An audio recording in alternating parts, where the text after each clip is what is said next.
Gravy, gang! What is going on, guys? It's Past Gravy episode 522. It's Alex, Pat, and Bobby Jokes back at it again for another fun-filled edition of your favorite podcast. Happy Gravy Day, everybody. What's going on? And to you, another day. I was not ready for that one. Who is mine then?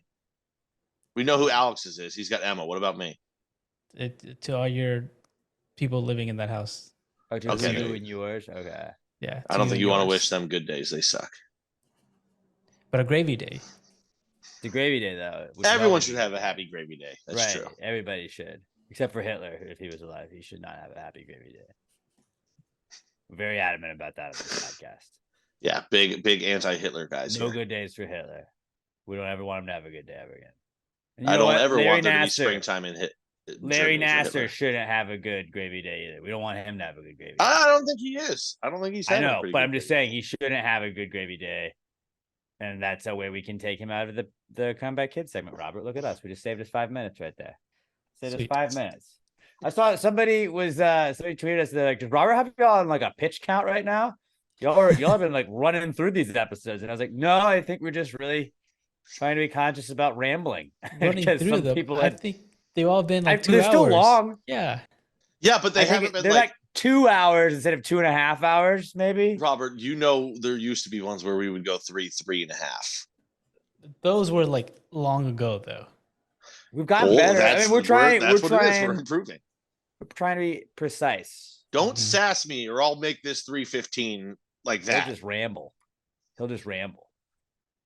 I got followed on Twitter by somebody that had it said happily married to the love of my life in their profile, and I feel like that's just kind of a try hard brag. Like you, if you're happily married, you should just like that would assume that's the love of your life, right? Yeah, that's. it's I was kind gonna of say It's a hardo move to be like to the love of my life. Like do you think anybody's like happily married to like my silver medal? to the Because the current person that I one. really loved married someone else. Happily Which is a really married for wordy now, Bio. but in 5 years, I'm gonna realize they're not gonna change, and then I'm gonna regret marrying them because I thought they'd become a better person. So, but happily married now. Like, that's Happily a wrong married, profile name. right? Yeah, no, Your that's dumb. whole profile I is was just gonna your say, marriage. if it's I was gonna say if you're married for like a month, still a month, that's okay. Even then, that's so fucking cringy. Don't do that shit. Don't do that. That's really, really that's worse, I think, than the people that have joint Facebook accounts. Oh no. That's not worse. I don't know. I just don't use Facebook anymore anyway, so I don't care. I knew a guy, he was a year older than me in high school, and he did a joint account. I mean, like at the very beginning of people doing joint accounts, and I was like, oh, your wife owns you. When you're not like if it's like a couple in their like 50s, I just assume one of them doesn't really know how to use Facebook. So he's like, honey, will you make us a Facebook account and I can scroll through it and look at the pictures the people post? And like the guy never posts or the wife never posts. The other one knows how to use it. So they just like the other one just kind of like lurks on it. Like if you're like our age, like, yeah, you shouldn't have a joint Facebook account. Just don't No. have it, or just have your own. Just don't have Weird. Facebook. I don't use it anymore. I mean, I get mad at myself because I'm like, I should be getting on there. I should at least be like sharing the shit that we post. Thank But you to everybody that has been jaing, by the way. Really, really appreciate that. Keep it up, Sebastian. Shout out Like to what- buddy.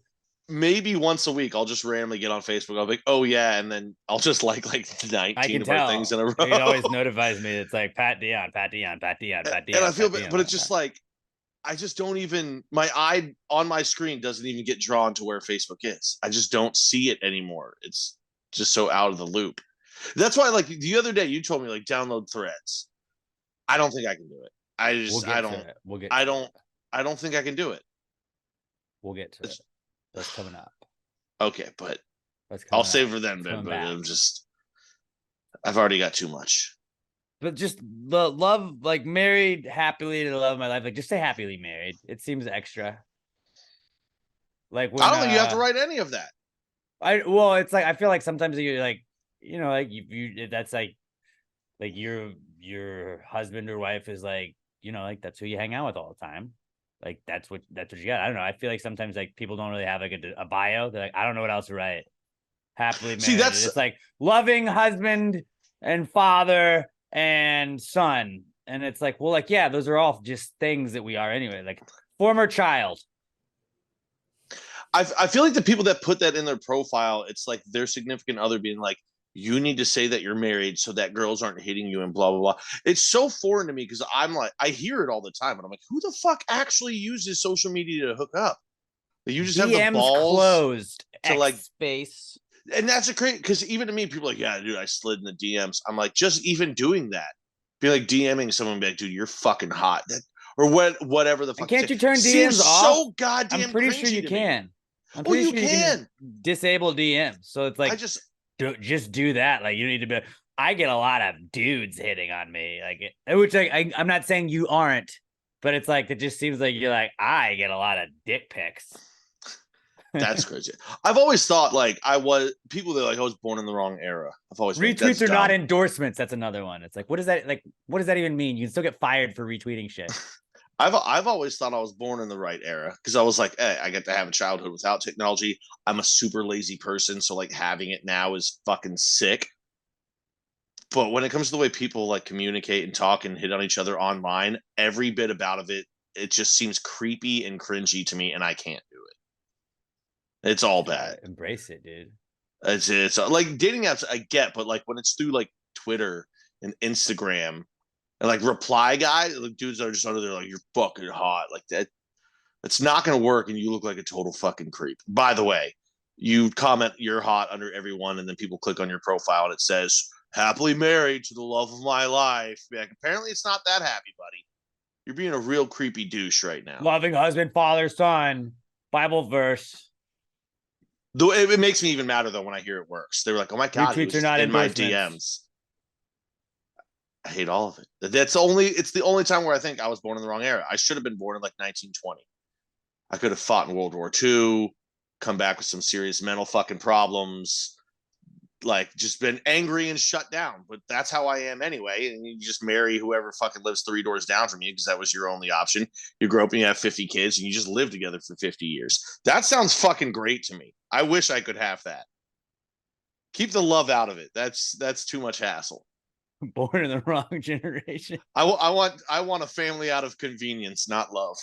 I just want kids to do the yard work for me. I'm fucking already getting tired of it. It is kind of wild though, like when you realize like the cheating that goes on and shit. And it's like I do think like cheating is just because the access is there that we haven't ever had before. Where it's like fucking who was it? Roosevelt was like married to his cousin. It's like I still don't I have don't the know. access. Like, but it's like people back in the day were like, shit, man. I'm gonna die in like what am I? 19? I'm gonna die in 10 years. I gotta have a wife and 4 kids real quick. Shit. I'm gonna family reunion. Cousin, you wanna shack up? And like that was just like how it was. Like, well, I gotta go to the next town to meet another girl. That's a hassle. Right. And like then we were like, okay, well, now you have phones, you can call them. So you could have like long distance, maybe. Then they had like those like back pages kind of things. And it's like you just had the good old fashioned like meet at a bar in school and shit. Which is how me and Emma met. But like now it's like there's always the access. You have so much access to like you can just be talking to somebody constantly. Cause like those people like on dating apps, it's like how many times on dating apps are people like just chatting up like 9 people? Playing a numbers crazy to me. You're playing a numbers game, but because you're so not 100% as intimate, like even just like going back and forth with everybody, like you're gonna not have that like attachment that you would normally when you would do it in person. I feel like The only thing about online dating that's that me makes solving sense to me relationship issues. is when you read articles or hear shit about how girls are like, yeah, dude, I'll go on 3 dates a week just to get free dinner. That makes sense to me. But the actual aspect of having 3 dates with people you don't know a week. Exhausting. Dude, so exhausted. Like, I want the access of social media without any of the actual like contact with other human beings, if that makes sense. I just want to scroll and see shit. But the second I actually have to reply to someone or talk to them, I'm like, this isn't fun anymore. Same reason I use self-checkout. I don't want to fucking see or talk to anybody. Well, can you imagine like if you go on 3 dates a week, how much fucking just bullshit conversation you have to have. Like, so what do you do? What are you into? Oh, well, I've been working at this firm for this long, you know, I majored in this. Oh, what did you major in? Where'd you go to school? Like that's the same conversation you're having 3 times a week. And that's got to get sold so fast. Those are the kind of people that are like, no, I'm really good on dates. Apparently not. You're fucking single. You go on a lot of them. You're hot enough to get a lot of dates. You're not good on dates because nobody wants to keep you around. Yeah, that would be that's exhausting. But at least it's some form of way that makes sense to me. They're like, yeah, I want to eat steak tonight, but I don't want to pay for it. Well, this dude will buy it. All right, that makes sense to me. It's just, and the it's guy's like, exhausting. huh, It sounds exhausting. she might like me. She's really pretty. And she's like, I'm not. I'm just going to do this. He's like, well, I went on a date with a pretty girl. So That's it's like what's you crazy both to me, go in, too. like, you're both getting satisfied somehow. People that spend so much money on first dates. I'm like, are you out? Like, I'm talking putt-putt. I will spend $26 on you on the first date. Because chances are you're probably not going to like me. And I ain't throwing good money after bad. Fuck that. And plus, also, I want to do. See, this is all my problems. Is I want to do something on the first date that I want to do. I don't give a fuck about what they want to do. That's usually a good way to start a relationship. Like, hey, this is what a lot of it'll be. It's me doing what I want to do. What do you like to do? Because we're not doing that. Well, I mean, this goes into That what we were ain't talking about beforehand. How I don't know any of my family members' birthdays because it doesn't actually affect me, and I'm the most selfish person on the fucking planet. I'm like, I don't need to know that information. My other siblings will send it to me. I'm not going to learn it. Yeah, I don't know if you're gonna use that and you're not cool, but like, yeah, Pat not knowing some of his family, like not even know the months of his family's birthday. That was bananas to me. I'm the baby. Everyone loves me anyway. Obviously, you're not the only person in the world that is that way, but it's like, I don't know. I can at least like learn the other 5 people in my life's birthdays. At 18 years old, it was okay when I was like, I'm the baby. Everyone loves me anyway. Be like, all right, I'm fucking 33 now. I don't think that's an It's baby fat. So you're in your mid 30s and you don't know your father's birthday? Yeah, I'm a really bad child. I used to know this girl that like had she would always like complain about her ankle, and it was like, oh, I had this ankle injury from when I was in high school. I was like, you were in high school like 10 years ago. Like the injury didn't heal. Sense, though. But the injury didn't heal at all in 10 years. Like it seems like it might have healed a little bit. Oh, I can't do this. I had an ankle. Oh, okay. Well, the actual injury healed, but then it's probably like there's cartilage that's gone, so your ankle just hurts for the rest of your life. That's called being an adult. Right, but just deal with it. You can still work it out. I'm very terrified. Like I've always shockingly been in good shape. Like not physically, but like my body's not breaking down. Babe Ruth shape. Things don't hurt. But like I'm starting to get to the point where like I think it's coming. I think it's gonna come, and it's gonna but it's gonna come fast. Because like the other day I slept on my shoulder, and all day it didn't hurt. But like normally it's just like, okay, in the morning, by the time I get in my car and go to work, it's whatever. All day my shoulder just felt fucking heavy. So I was like trying to stretch it. It felt like it was too far rotated forward, and I was like, all right, it's still not hurting, but that means I am very close to actually turning into an old man and everything shutting down on my body. Like I'm getting to the point where like I'm probably going to have to see an orthopedic surgeon. Oh, and that just terrifies me. I don't think it's going to happen, but I'm also picking up golf. So I'm going to fuck up my shoulder somehow. Nah, dude, you can't get hurt playing golf. I don't think I can. See, but I'm that's I mean, I'm perfect. Everyone else sucks. That's the problem. That might be it. Yeah.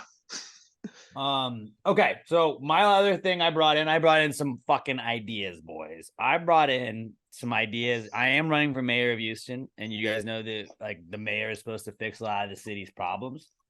I'm not necessarily saying this is city of Houston problem or anything. I think there's a problem in this country with childcare, just in general. I don't have kids, but everybody that does have kids that I know is always like, dude, it's so expensive for childcare. Childcare sucks, dude. I don't know how I can afford this. My wife might have to quit her job so she can stay at home and watch the kids because childcare is so expensive. I have an idea where we can just save everybody a ton of money on childcare. what if we just made a bar where you can drop your kids off and like pay a $10 cover, and like the people at the bar, it's kind of like, hey, you can drink at this bar, but also you're kind of watching these kids, and you just loosely watch these kids to like make sure that they don't kill each other. And it's like, yeah, it's not the greatest daycare, but it's better than nothing, right? I thought It's better than spending $1,000 a month at a fancy daycare where it's like, this was $10 a day and they get to just hang out. I thought you were going to say it was something like it's a room off to the side. Like they have a daycare room attached to the bar. I was going to, well, people would have a problem with that because then you're just drinking and then the daycare's going and then you pick your kids up and drive them home. I wouldn't have any problem with that, by the way. I just want to go on record on that one. No, what I was going to point out. Dude, I'm actually more on board with this one. Most people would say, oh, you're just going to leave your kids with people that are drinking in the middle of the day. Yes. They're pros at it. They're probably older. They're probably like, have you ever seen bar regulars that go in the middle of the day? They're in their 50s and 60s. They're irresponsible. They're fun. They know when to drink. They're not getting hammered fucking drunk. Like, right. Those people don't. They just, they sit there and they get a buzz. Now, some of them are getting hammered drunk, but guess what? All the ones with the buzz will just keep them away from the children. I actually love this idea. Okay, so to like go and expand on it a little bit, like the kids wouldn't just be running around freely in the bar. Like there would be like an exhibit style thing where it's like when you go to the zoo and the gorillas have like their like exhibition or whatever, like there's like a playground, like there's like a play area. There's blocks and shit, and it's like they're just in a different room. You can see them. The whole like thing is like glass, so it's kind of like an attraction. Like, hey, come to the bar and like have a couple beers and watch these kids maybe just like fucking run around and run into shit. I actually like that kid just fell, like drinking, watching a little kid sometimes fall down, like hilarious. Is you know where that's at the round peg in the square hole? Is he going to try and do that? Nope, that's not the way to do it. I actually think the best place for this would be VFWs. You just drop your kids off with a bunch of old veterans that have seen some shit. They're going to toughen your kids up. But they're all like grandpas and fucking aunts and uncles and shit like that. They're going to take care of the kid. The VFW would be a great place. Unfortunately, I don't think those guys, they go there to get away from everybody else in modern society. I don't think they want kids running around. They don't want kids. I'm fully on board with this idea. Drop your kids off at bars. And then just pick them up. And guess what? You can have a drink and then go home. Bartenders are used to fucking babysitting anyway. And, the safety issue. Bartenders are going to obviously at this bar be required to know CPR. Which is very easy to learn. Right. Yeah. I might actually watch the episode of The Office. I don't even really like other people's kids that much. I think I would hang out at this bar. Right. And like you can kind of feel like you did something good. Like you don't get paid to do it if you're just at the bar drinking, but it's like, hey, that guy was watching you. You know what? I'm drinking a beer. I also would like to play with Legos. Who was watching your kids? That guy. I don't know. And that lady over there, and then that guy. Dude, teaching little kids how to like play pool and play top golf and shit. You would not be engaging with the kids. Like there's not interaction with the kids unless like you need to go. I thought it was the bar patrons that were just watching the kids. You watch the kids. You don't get to go like engage with the kids. Then people parents are gonna be weird about that shit. I want these people interacting with the children. See, that's where you're getting like creepy territory. We're watching them, eyes on. In an emergency situation, I'm in there. It's all out in the open though. They're not going into back rooms with the children. It's all that's why I want them running around the actual bar. It's daytime. The bar's not packed. It's much safer. No, I just feel like if you had like a room where the kids can't like run into sharp objects or anything, I think you're a little bit better. Sharp objects. They'll be behind the bar at a certain point. Like they'll run back there. There's shit that they shouldn't be around. Obviously, you keep them out from behind the bar. You kick them if they get back there. Well, no, but that's why you can tell the parents like, well, what if my kid gets behind the bar? The alcohol will not be even allowed in that child area right there. See, once they go in this door, they're fine. And like, it's glass, and it's just like it's an attraction to watch. Like you can watch the game on TV, or you can turn around and watch the kids. Kids that are running around. I'm back out on this. Nobody wants to just watch kids do it. You already said in. You already said you're in. You can't take it back. No, I was in when I thought you had a good idea. I didn't realize this was stupid. It was a great idea. No, dude, I'm splitting off. I'm splitting off to do my own daycare. Bar care. My idea. Verbal trademark. I'm calling it bar care. Yeah, well, I'm spinning off. Is what I already did. I already got verbal trademark on it. Mine's bar care. Take bags. No, same thing. It sounds like something John Taffer would have invented already, but I already have bar daycare. I already got that. I also had mine's called Pints and Pints because kids are pint sized. Boom. I already have a better name. Terrible name. Branding. Terrible name. Branding. Terrible name. All I know is I want people that are retired and have nothing else to do, so they hang out at the bar, have a couple beers. Those are the people I want watching my children, more so than fucking people that just work at a daycare. Those are hungover 23-year-olds. This is a 65-year-old man that's seen some shit. He'll teach my kid cribbage. Well, I did have another daycare idea to try and, like, this seems like this would help out a lot because I feel like the pickup and drop off is always kind of a pain in the ass. Like, oh shit, I gotta swing by and pick up my kid for daycare. What if it was just like a party bus? There was a daycare and they pick up the kids and they can drop them off too. But you could like pick them up from your parent, like from the parents' work. You could drop them off to the parents at work at the end of the day and shit like that. But it's just a party bus. So the bus just drives around. It's got a daycare in it. Instead of the party stuff, it's just a daycare. The kids just drive around all that, or you could park it somewhere so they can hang out, go outside, enjoy the fresh air. But they got a little daycare on the party bus. Then you can drop them off at the end of the day. It's brilliant. I literally saw a gas station the other day that said $3.69. That's not a feasible business with gas prices the way they're going right now. Oh, it's feasible. Maybe for the super rich. Yeah. By the way, that's also the high scale one. Bar was the lower scale. First of all, not safe. A lot of kids in a small area in a car. There's nobody on the planet that can just take driving around in it for that long with how loud it's going to be. That'll be more airtight. Like it'll be soundproof. But then like there's a teacher that's so basically like, you're just throwing kids in the back of a limo and just loading it up. Kind of, yeah. I'm not on board with this. But they can get dropped off or picked up. And that's a lot of the problem with the childcare where it's like, oh, I had to do pick up and drop off. Like, this sucks. I got to get out of work, but this time got to fight traffic to pick up my kid by whatever. It's like, if the kid was just coming to you, you stay at work till the kid gets there.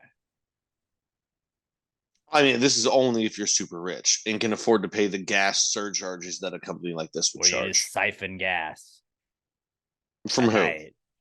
Other cars. I hope they go to your car and siphon your gas out. I have a siphon preventer thing, so you can't actually. I'm sure there's things that get around it. Oh, no. Either way, this is a stupid idea. Not this one. First one, good. This one, bad. A party bus fucking school, like, that'd be sick. A party bus full of children sounds like the worst place. It's not for a party. Planet. It's just you gut a party bus and then you just turn it into daycare. Would so rather it does all be the things. In apartheid era South Africa than a party bus full of children. Well, yeah, you're white. Yeah, so probably would have been pretty sick for me back then. But yeah, no, a bus full of fucking screaming children sounds awful. You ever met a sane bus driver? No, they're always kooky as shit. That's what you're paying them to deal with. That's what you're paying them to deal with, man. It's like hazard pay almost. But then you're also paying for the gas and the childcare and the accelerated salaries, I guess, of the worker. No. It's not cost efficient unless you're super rich. And guess what? The super rich, they just get stay-at-home nannies. Well, now that's a good racket. That's a good racket I would like to get into. Stay-at-home nanny? Dude, I could totally be a nanny. That's all the shit you just bitched about, having to deal with kids, having to hear screaming kids, but it's like the same thing. You're just not in a bus. No. A stay-at-home nanny, you got 1, 2, maybe 3 kids. A bus is like 40 fucking kids. And also, if you're a stay-at-home nanny, that means these kids are so wealthy that they've grown up with some level of being told, like knowing to listen to authority. So they're not just running around screaming. I just yell, sit, shut up and study, and they start doing it. I don't think that works that way. You don't know nothing. I'm coming up with the childcare solutions that our nation needs. You're not doing shit but criticizing it. No, I was on board with the first one until you ruined it. Until I made it, made it practical. Put the kids behind glass. Don't let them interact with the daytime drunks. That's stupid. Or like get behind the bar, which is also what they're like. That way, there's you no. You just way don't let them behind the bar. Right, but like you could be like, well, there could be alcohol in the same area that my child's daycare is, and it's like, or just put like a partition, like a glass window. Like it's very. The bartenders are behind the bar. How often do regular people get behind the bar? They don't allow it. The child is much smaller. and harder to see. They're easier to keep out. I'm just saying it would be $10 a day. That seems like an easy cover charge for dropping your kid off, and it's like, well, they got hurt, like they got bullied at school. Okay, well, like we dropped them off at a bar. I don't really know, like what's gonna $10 a day is super cheap. So much cheaper than however much it is right now. And you expect at this cheap of a rate, you expect the bar to build a glass divider where the children are on the other side with their whole own area and not use that for general patrons who are paying money to drink. Yeah, you're out of your mind. The kids just have to be running free. It's a fucking big ass bar. It'll be a nice bar. It'll just have like one area that's got glassed off over there, so you're gonna pay more of like the an observation footage. deck. You're going to pay the rent for a giant bar, but only use 75% of it for paying customers. You're out of your fucking mind. Well, no, actually, the other paying customers would be the parents that paid for the kids to get in there. Oh, $10 for 8 hours? Oh, yeah, that's a good return on investment. Tell a bartender that, hey, I'm going to sit here for 8 hours and I'm only going to have one drink and you're only going to make $10 off me. They'll go, I will not be talking to you for the next 7 hours and 56 minutes. You don't watch enough Bar Rescue, Pat, because John Taffer teaches a lot about customer loyalty. You got to get them coming back. I work in a fucking restaurant. Not a bar. You work at a restaurant, not a bar. I know the bar business a little bit better than you. Well, you're not only that. But John had my bartenders bitch to me yesterday that somebody sat there, had 3 drinks during happy hour. Then happy hour ended. They did not order another thing, but sat at the bar taking up 2 spaces for another 2.5 hours. Bartenders don't like people that are just hanging around not paying, especially if they're taking up a section. But if you are getting to drop your kids off at a bar for $10 a day, you're telling me you can't expect them for $10 a day for them to be secluded from the regular bar patrons. That's what I'm saying. You're telling me you can just drop your kids off for $10 a day and you're not going to patronize the fuck out of that bar? Like everybody's coming back to that bar. They're like, this bar is fucking awesome. They watch my kids when I'm working. They're fucking cool as shit. Like that's everybody's local bar. That's everybody's going to be loyal as fuck to that bar. You're going to make all that money back. I'm telling you that why don't you just keep your fucking kids home? Just let your kids be home alone. Not everybody can. No problem with that. Yes, no, literally everybody can. Literally everybody can just. You can't just like leave your kids there. But by the way, be like it's a daycare. It's a certified daycare. It just happens to be in a bar. That's what I want to know. What's the legal age that you can leave kids home alone at? Because I guarantee you, it's too high. Kids are okay home alone.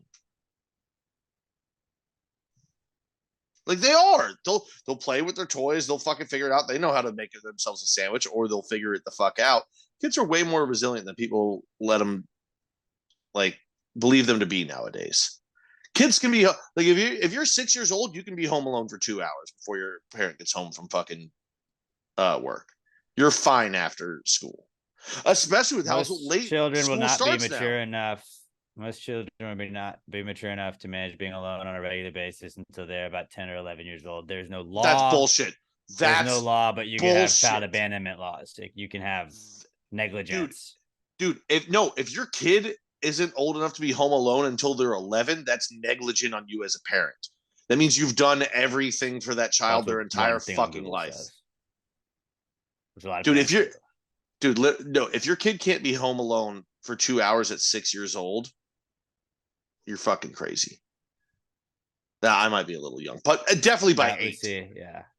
I don't know. I don't actually know ages of kids. Yeah, we're not parents, so I was a child once. Same.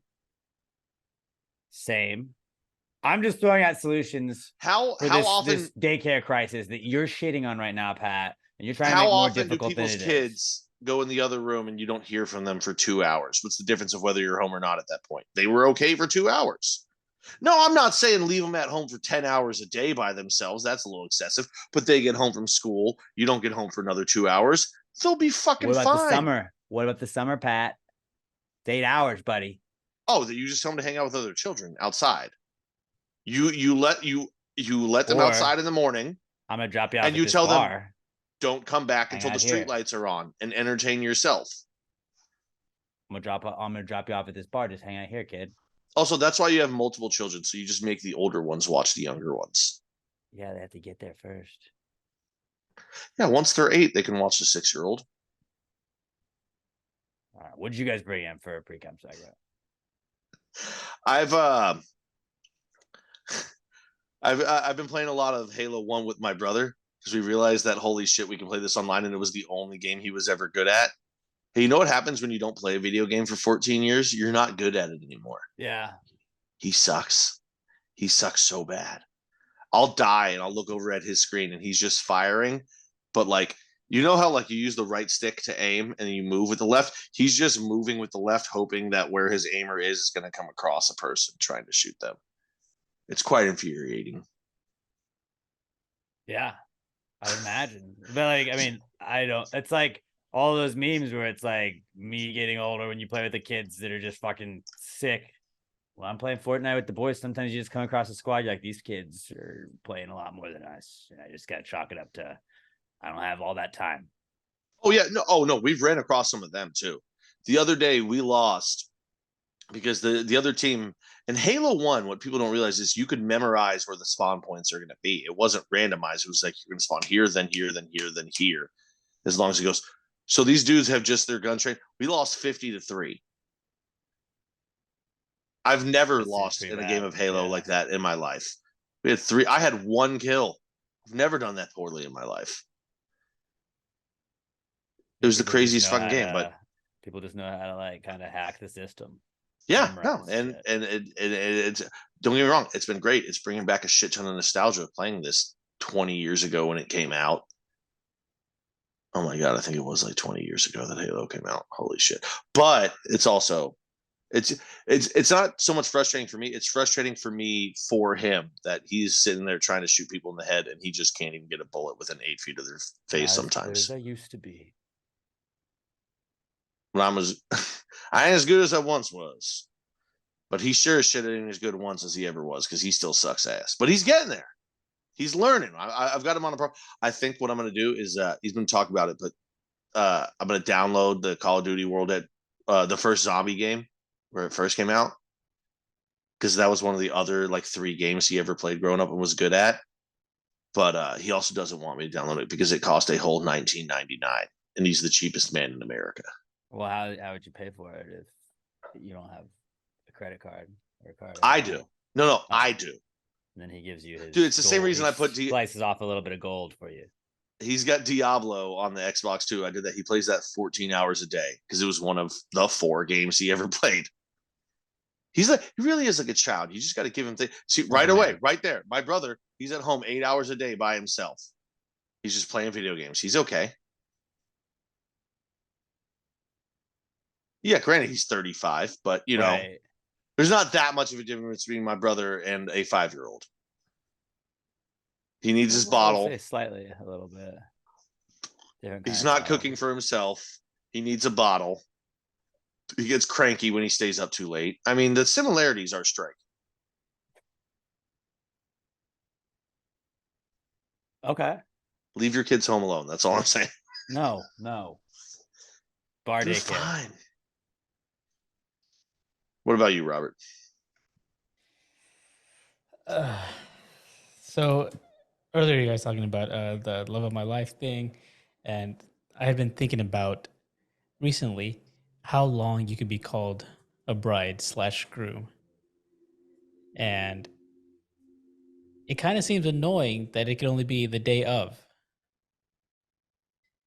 Right, just for one day. Be considered a bride longer than that? I think you should be able to.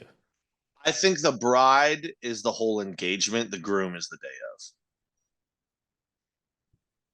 of. No, because you hear the term fiance. bridezilla, but also she's being a real bridezilla leading up to this wedding. You are the bride in that whole engagement. That's what. But the groom, I think, is just day of. It's just like you don't say like, "Where's my bride?" The groom is being cranky. People say my bride like after that. I've heard people like, yeah, they're wrong. It just got me thinking like how long certain phrases like how long are you an infant for or a newborn? Are you newborn just for that day you're born and then the next day you're not a newborn? You're not as new. No, newborn I would say is 6 months.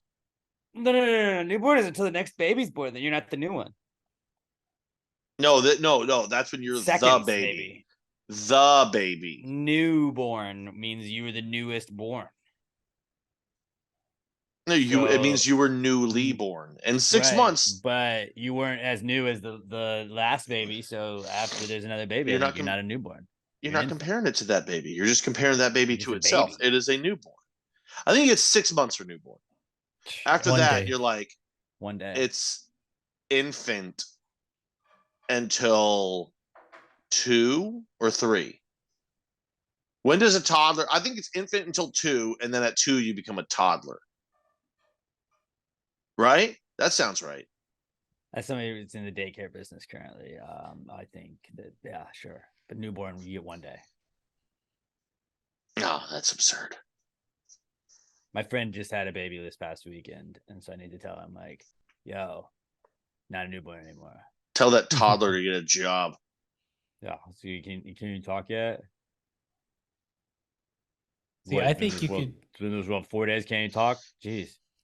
I think, Alex, you could still call Emma your bride. Oh no, dude. That's just. I feel like it's it is kind of a try hard move. I feel like, but like, yeah, I think I technically still could. Like, my beautiful bride. Like, you could still say that. Yeah, I'm just saying you No. can. Pat, you don't have to. You don't have to. I'm just saying you can. It doesn't have to be like You can. It can just be a the try one hard day. move though. Like, I also think that hubby is a try hard move too, and I think wifey is a try hard move. Like, if you like seriously refer to them as that regularly, like that's wild. I also just hubby makes me cringe. Hubby I don't makes me know. cringe Different people whenever have somebody different pet refers to- names. Yeah, but when like if like Robert was my wife and he referred to me as his hubby, he's like, well, hubby said this. It's like that would be weird to me, right? It's like you can like be like, oh hey hubby, like Yeah, if you're it's just talking to your weird, husband, but- but it's weird when you're referring to your hubby to me. I'd rather them say that than my boo. Just say my husband.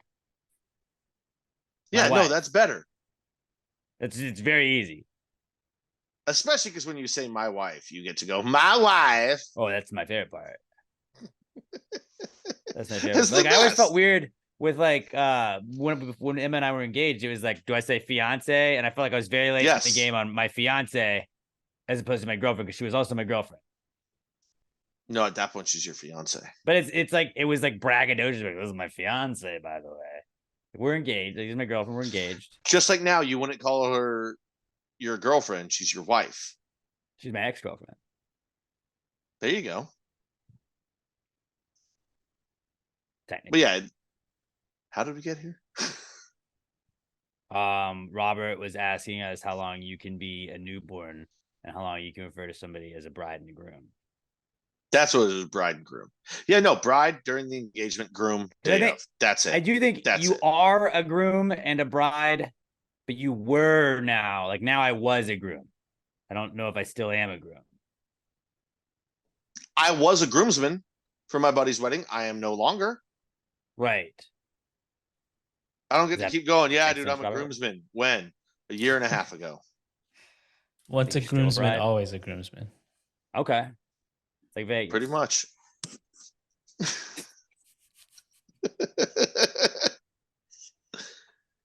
All right. Well, that was There a we fun go. little pre-com segment, actually. Good job, everybody.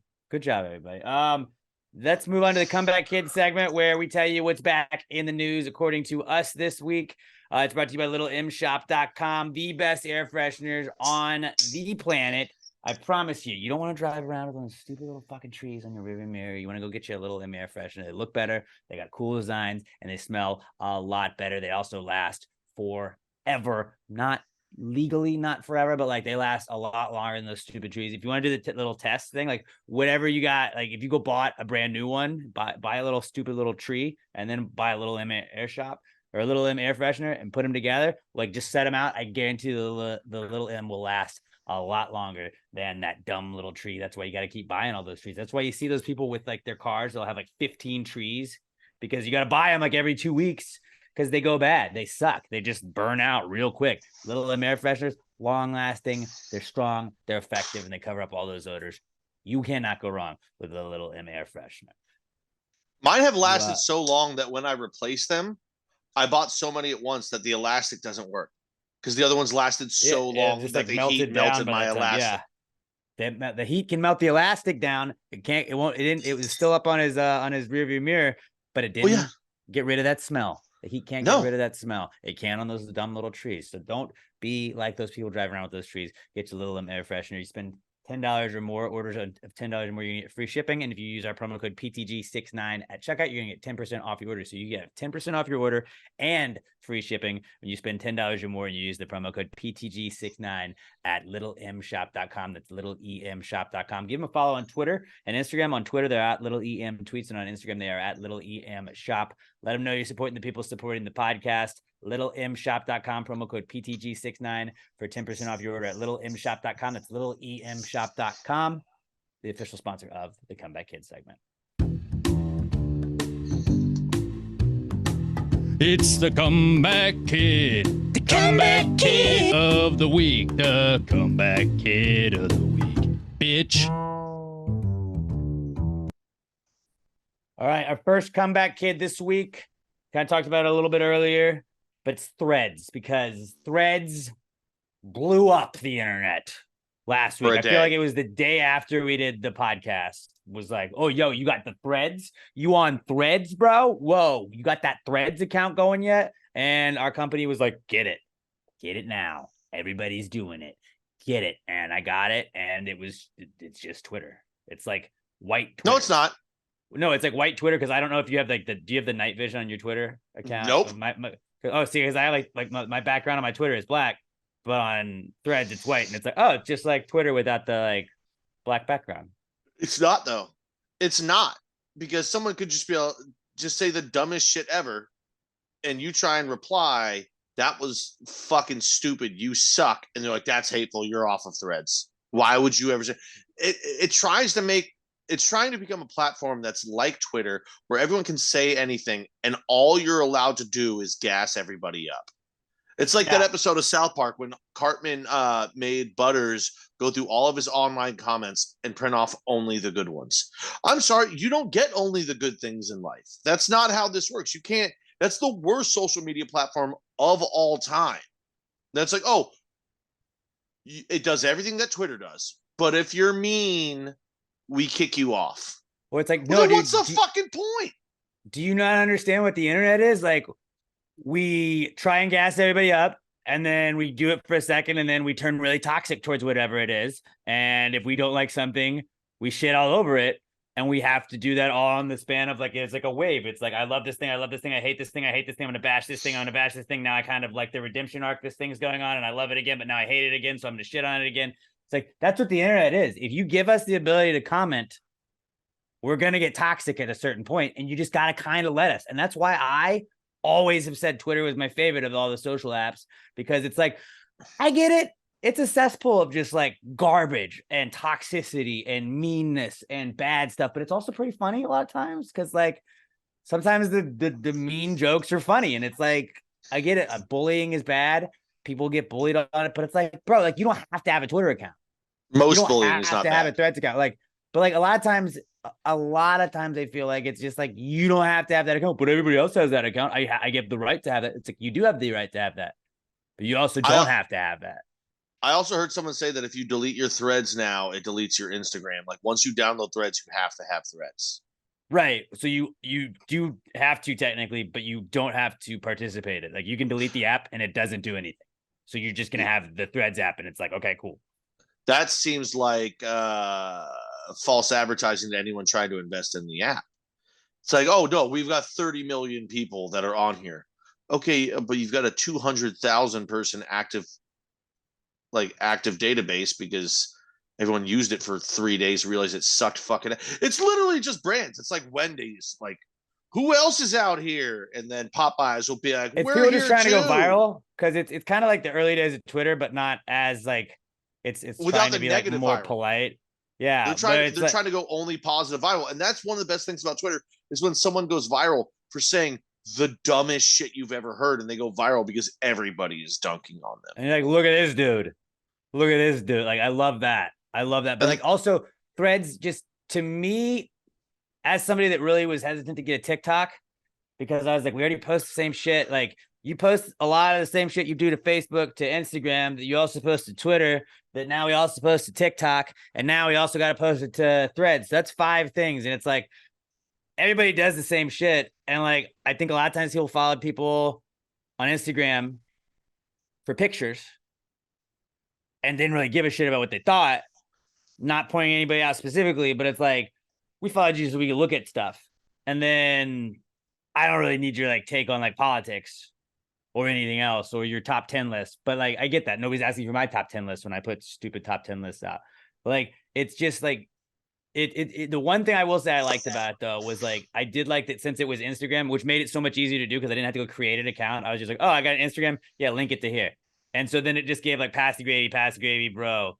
Like the morning show I'm on, Rod Ryan show, and like mine. Like I have like all 4 of those on Threads right then and there. So it was like super easy to like navigate in between. And like you could just be like, oh, I'm connecting it with my Instagram account. Do I just want to follow the same people on Threads that I do on Instagram? And I was like, all right, cool. So like you can have like all of your follower base like almost immediately when you have the Threads, because then everybody just follows the people they followed on Instagram, which is kind of cool. I like that part about it, but it is like, this is the exact same thing as Twitter. And a lot of times like you get into like, I just saw your tweet about that. So it's like, okay. Like, I don't know. It's just one more app to check. I want to just use it specifically, like fire off like political, like hot takes, like just hot takes. Only They'll hot ban takes. you. Not mean political hot takes, just hot takes. Doesn't have to be mean. There's so many ones I've seen already of people just like, I just kind of said this and Threads blocked me and banned Only me. pro Hunter Biden tweets. It's just, you can't. It's so. I've always historically been very late to every social media anyway. I didn't get Facebook until I was a senior. I got Twitter. How long have I been doing this now? 5, 6 years ago, something like that. Yeah. I got Instagram a year and a half ago. They need to be well established before I get on there. I'm Just still get not it sure and fire about off joining Twitter. all the terrible takes you have. Just like use that. Like I don't go even through do your that on Twitter. like go through your Twitter drafts and just unload the clip. You think I have drafts? You think I write things down and go, hold on, let me save that? If I ever type anything out, it's being sent. I can tell you that right fucking now. But I don't. Oh, I got drafts. I don't just ready do that. To go. I just scroll and through shit, and that's it. And I retweet stuff I like. I don't fucking post. I had Jacob deGrom injury jokes ready to go. Ready to go. I got Victor Wembanyama. I have a couple. I'm not gonna let you know about Victor Wembanyama. No, I just comment bust. When he's not good, I got a couple of those ready to go. Oh, he's a fucking bust. But you have to have specific. It's like you know, they have like celebrities obituaries ready to go just in case. Like if Chevy Chase died today, they'd be like, we already got one on file. Like I just got it in the drafts, ready to go. Maybe Boom, I should be that guy. Done. I just get drafts on every dead But celebrity, and all it ever fun, says is shouldn't have been standing there. Well, it's kind of fun when you get like drunk and you think of one. You're like, oh, dude, if this ever happens, like, okay, boom. That's the problem. Is when I'm hammered, I don't think of pulling out Twitter and be like, hey, what should I say? But you send it to draft, so it feels like you tweeted it, but you didn't tweet it, and it's like I got to get out a hot take, but you didn't have to even hit send. And then future you can be like, maybe don't send that one. No, fuck that. If it's worth typing out, it's worth sending. No, not always. Because I don't. That's not the way my brain works. I don't sit here and go, oh, let me type that up. Let me think about it. I'll look at it later, see if it was funny enough. If I find something funny enough to actually type it out, it's just going.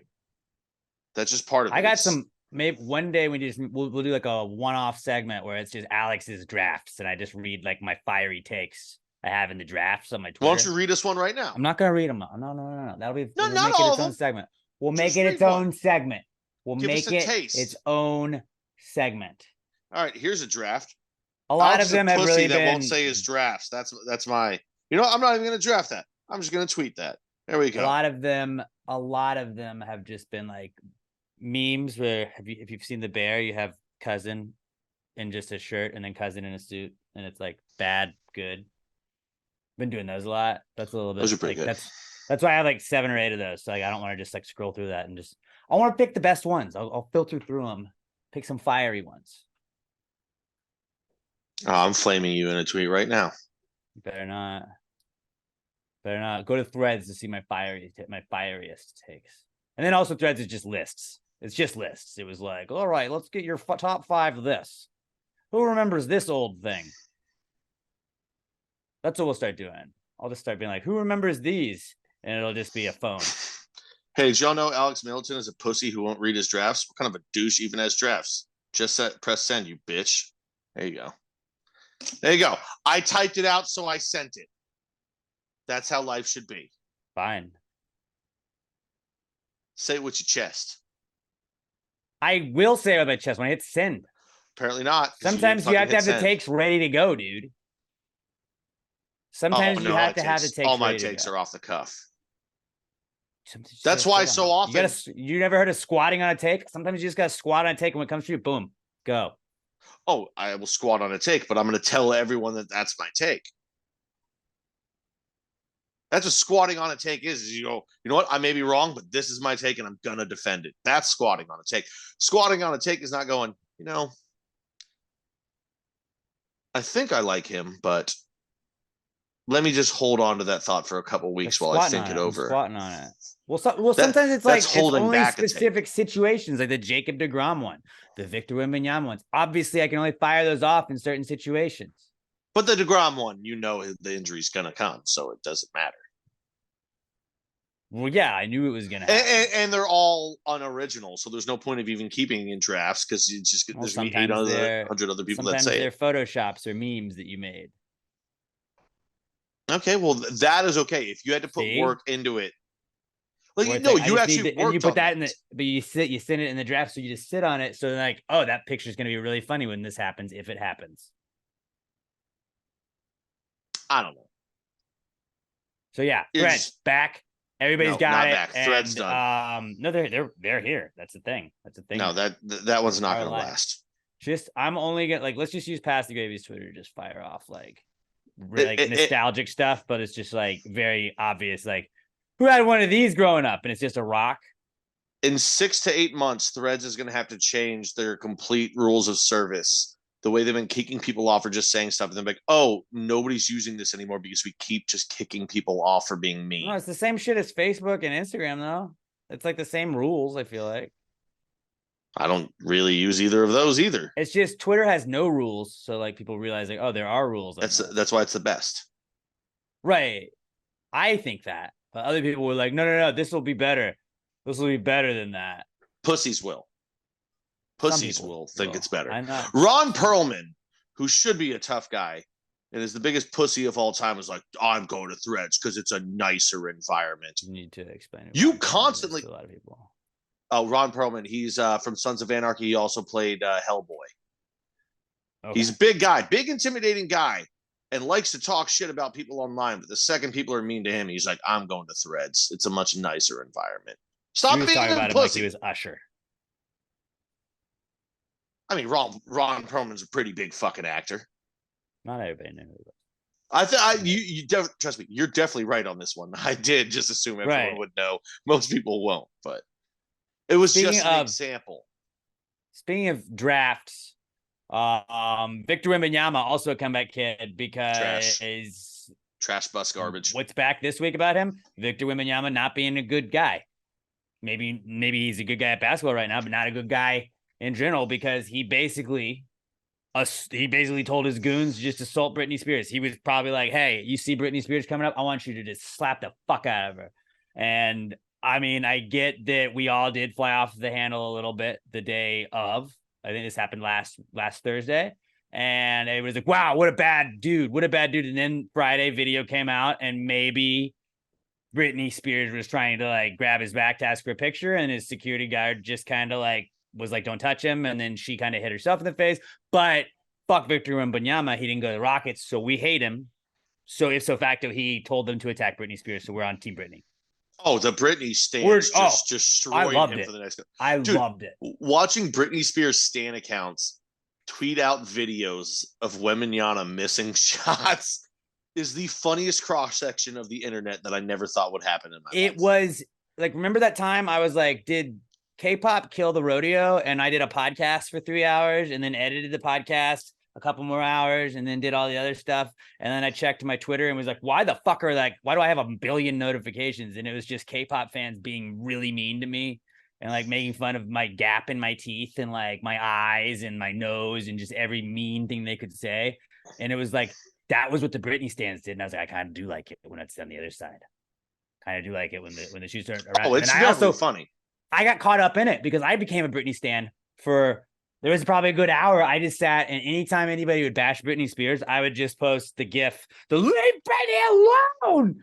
I would just post that GIF to like the response, and then like it would just get like all of them got like an easy 10 likes because all the Britney stans were like, yes, this guy's on. He stands our queen, and I was like, fuck yeah, let's go. But like Victor Wembanyama, scumbag. I don't care that Britney was trying to get a picture. She's just trying to get a picture. She's a fan. You come to America for your first week in America and you fucking just say fuck fans. Victor Wembanyama hates fans.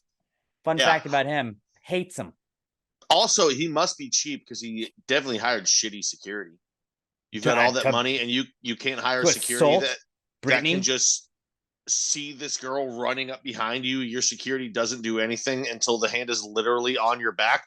Seems like a good way to get stabbed. Pay for some actual real security.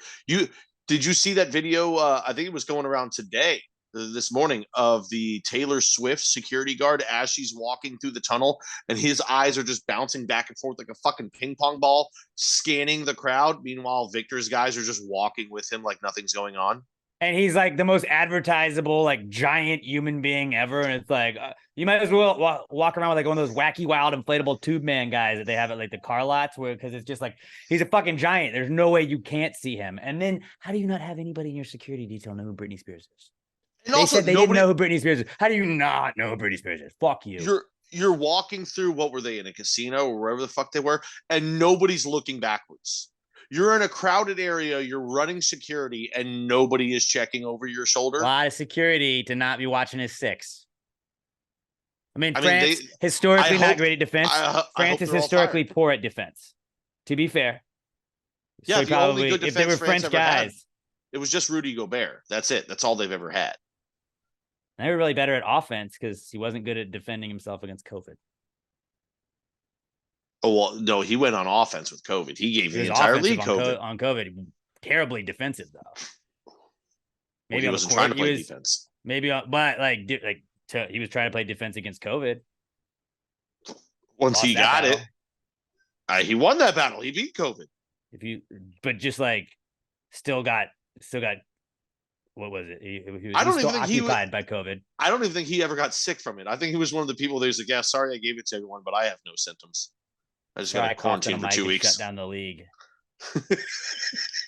It's still so funny looking back at it now. And then the next day, the NCAA tournament got canceled. We were like, wait, what? He made the joke about touching every fucking microphone. And then did have COVID. And then immediately tested positive. And everybody around him tested positive. That was so fucking funny. Like, we're not far enough removed from it, but like you know how they're making all those movies? No, like we're not far enough removed from it for like movies to come out, but you know how like there's movies about shit that like we were alive and we remember and stuff like coming out now? Like, oh yeah. There's gonna be like a movie of like COVID and like sports. And it'll be like, remember Rudy Gobert just like did that? Like, oh fuck, I forgot he just did like he was like, oh, I don't have COVID.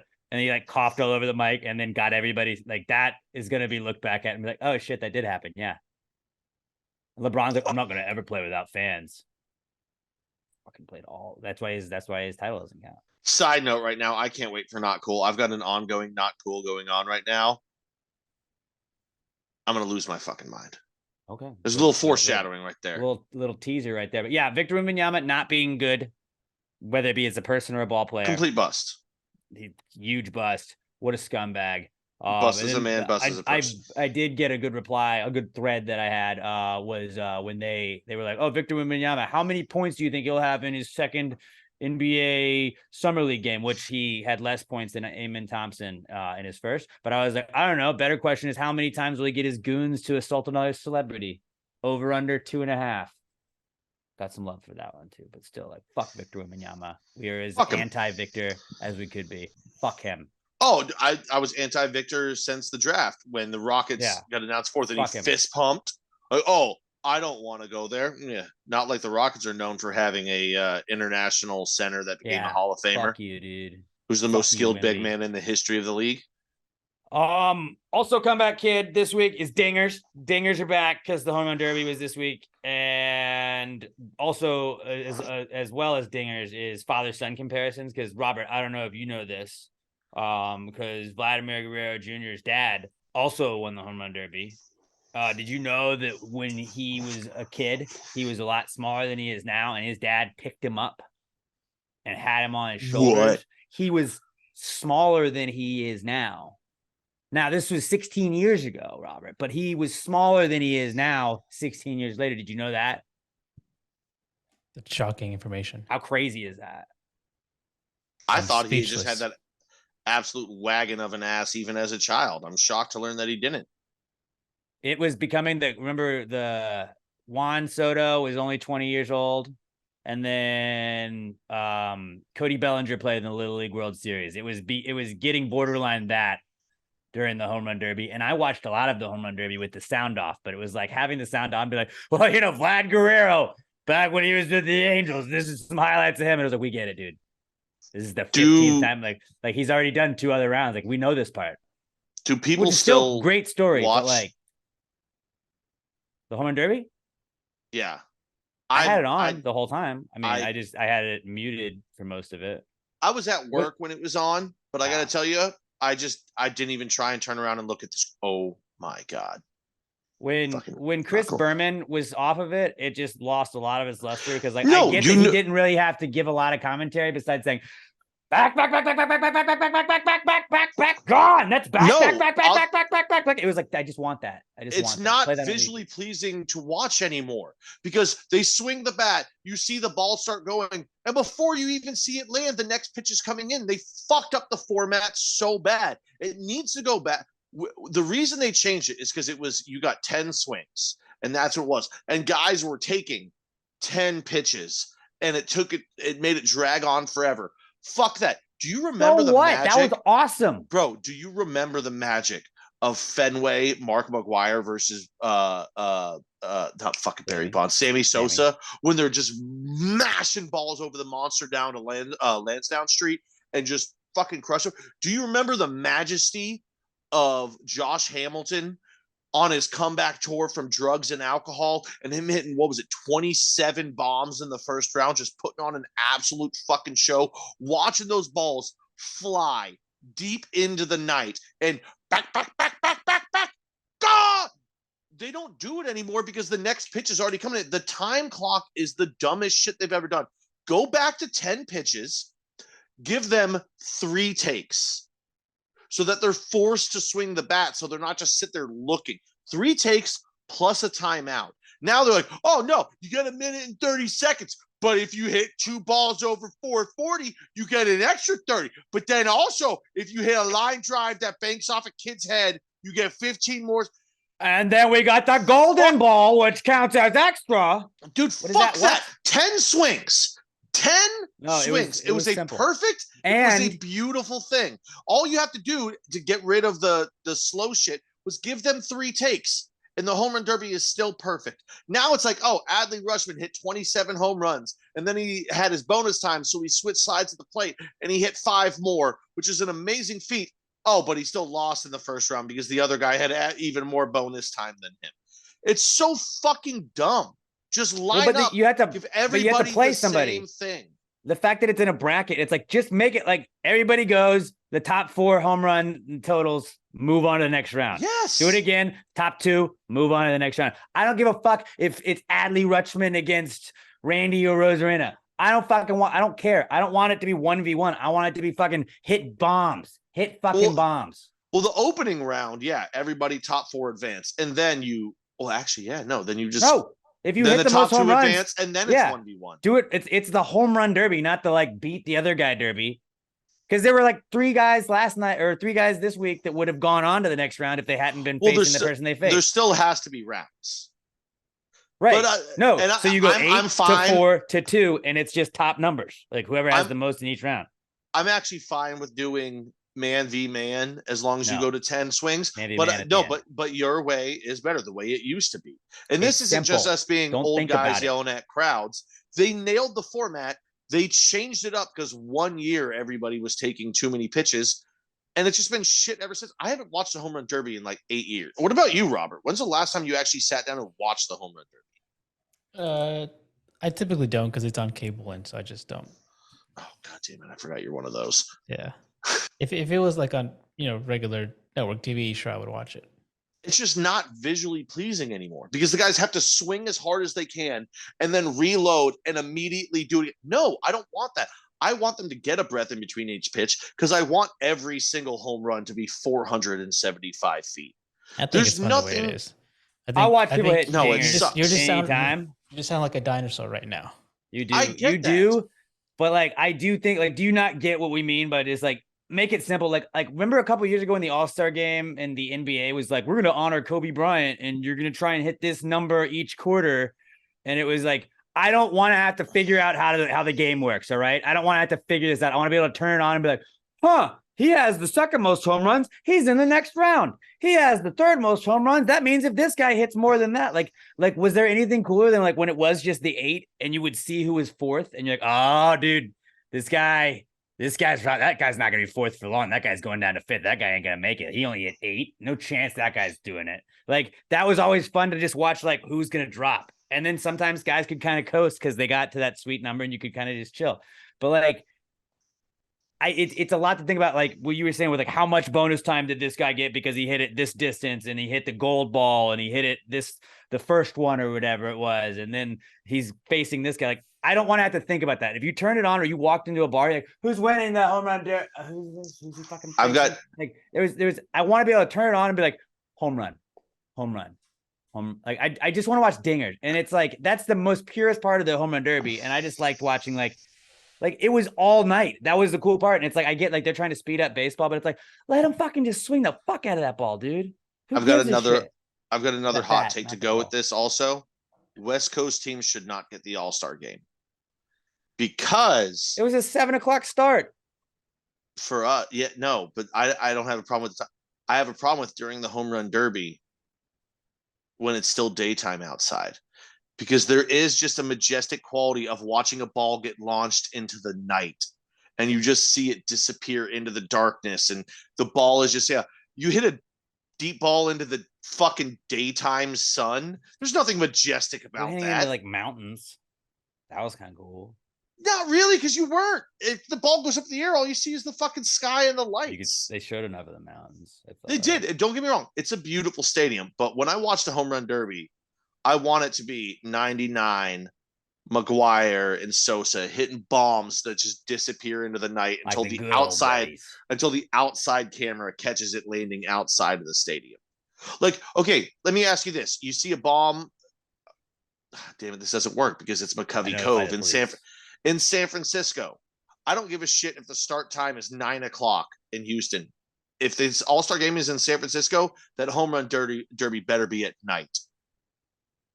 Because I want to see balls flying through the air in that stadium at night. Dude, Camden Yards at night, Wrigley at night. It's iconic. I mean, I don't think you don't night think of matters day that games. much to me. Like Only for the home run derby. Only for the home run derby does it matter. None of it. Like, because I think like I'm still dumb enough. Like I'm a simple enough man to where like it's cool when you see like West Coast games. Like, huh, it's still day there. It's dark where I'm at. That's crazy. I don't Like like that. It when just doesn't feel right. If there's like a Sunday night game in San Francisco in football and you're like, wait, they're about to kick off in San Francisco and they have sun? It's dark here. It's like, well, yeah, But that's football. 2 hours behind. Like, but still, that's wild that it's daytime. Like a USC But it's also game, you're trying to catch up on your bets. You're like, oh, it's wild. Like, so I got a lot of daylight left. And it's like, not really. It's just that's LA. Football's different because all you see is the field. Unless there's a rare Hail Mary that goes so high that the camera has to pan what the up. backdrop of the baseball is, dude. Yeah. You can't say that it I'm doesn't saying feel right when you don't watch it. I'm not And saying McCovey it doesn't feel Cove- right. I'm McCovey saying it's Cove- better. It's McCovey better Cove is when better it's in the dark day. outside. McCovey Cove is better in the day because you get to see the No. kayakers. Yeah. No. Mhm. No. You don't get to You see can the see- kayakers chasing after it. Have you never watched a night game? It's There- not as good. The kayakers It's are not still as there. good. Dude, a ball being launched into the air looks better at night than in day. Because there's something special about seeing a ball that's hit so hard you go, dude, it disappeared. But when you It see disappeared that, into the darkness. wouldn't it be also easier to said disappear into the earlier- whiteness? It's a Yeah. white ball. Y'all said earlier, oh, I want to see Dinkers, but you want to see it disappear into the night? Doesn't make any sense. Also, what do you guys Right. think about sponsored patches on the Yankees jerseys? I don't really like it. Yeah, I don't care. Honestly, It's of all sports. the Like, sponsors, it wasn't like it's gonna happen. I figured like now that the Yankees got it, like I was like, yeah, I think the Red Sox already had one, didn't they? probably. But I knew I like don't when even the pay Yankees, attention to that anymore. but the Yankees were like the last, like if anybody's gonna hold out, it would be probably the Yankees. And I was like, like today when I saw that, I was like, the second they got it, I was like, everybody in the league will absolutely have one by next year. Yeah. Like some It's teams because were kind of holdouts, but like now, like the Yankees got it, it's like that's like as much as like a don't fucking touch this. Like if the Cubs get one next, like it's over. And it's just that's coming. It's gonna probably there's probably gonna be another one up here eventually too. it Like we're doesn't gonna have affect anything. It's more revenue for your team to be able to sign more guys.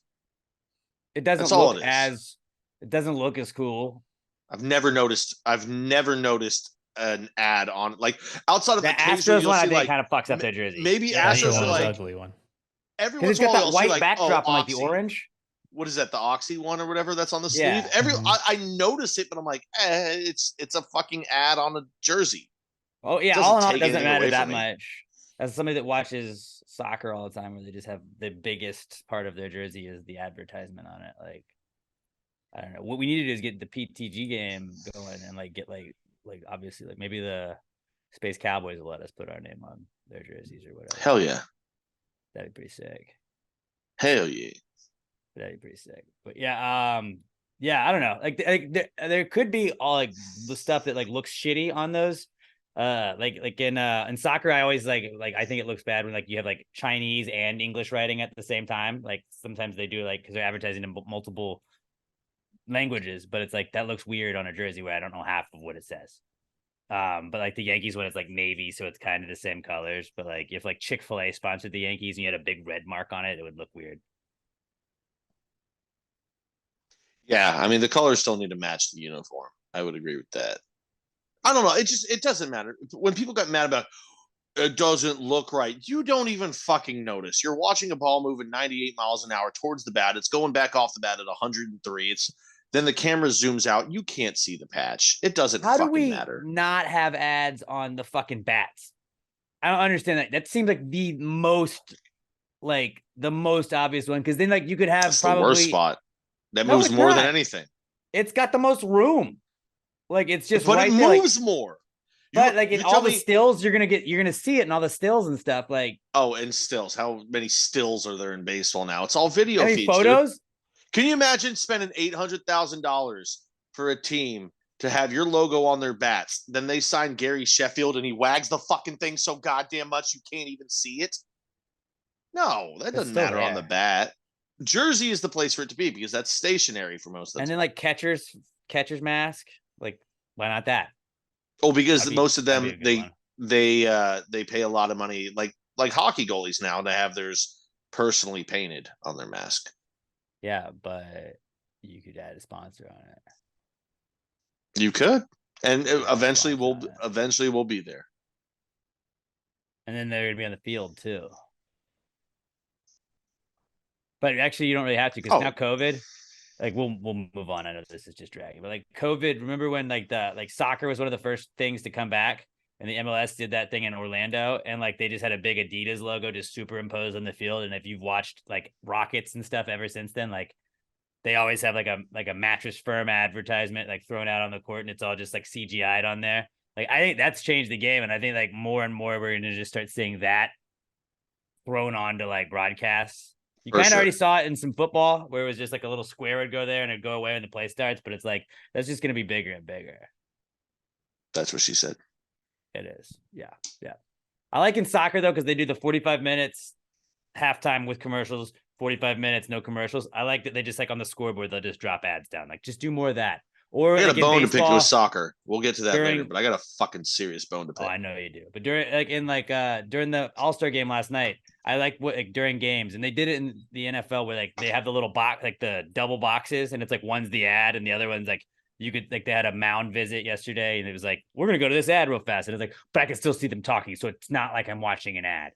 That's it almost just like smart. makes you feel like you're cheating. Like sneak those in there, make them more Yeah, like dude, that, and like I'm that's an just smart. idiot.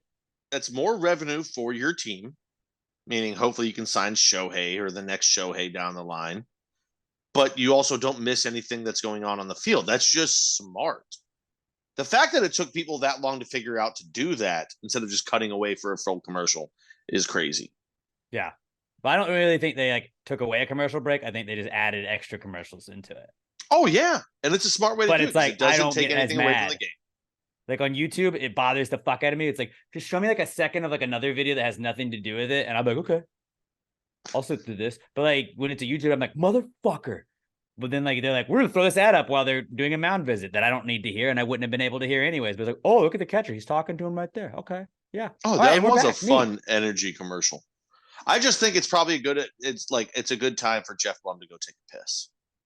And I'm happy he has that really time. Fast. That's a really fast piss you gotta take. Well, he's probably peeing in a bottle, but he's got time. All right. Let's move on to our next one. Our final one. Our final comeback kid this week is the ESPYs. Fuck, I'm sorry, Robert. We said this might be a quick one, but it's not. I feel like I do need a shot clock. Maybe you do. Maybe you do. The ESPYs are a comeback kid this week because they're back, and I am fucking boycotting them, boys. I'm boycotting them. One, because how pissed off they made me during the hot dog eating contest when it was a rain delay and they were just showing the fucking ESPYs nominations show again, and I was like, this is stupid. I don't like this. And then yesterday I was looking at like, oh, okay, like who's available for all the nominations, and like the Astros were not a best team candidate, and I was like, wait. Every year, it's the the major sports winners.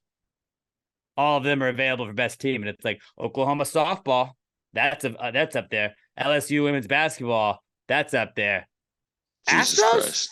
Houston Astros are not up there, and it came out that like the nominations came out the same day that Manfred released that thing where he's like, I wish I had disciplined them harder. Wish I had disciplined the Astros harder back when that happened. And remember, in 2017, they did win best team at the ESPYs. But so this is, I think, ESPN's way to like try and get back at them.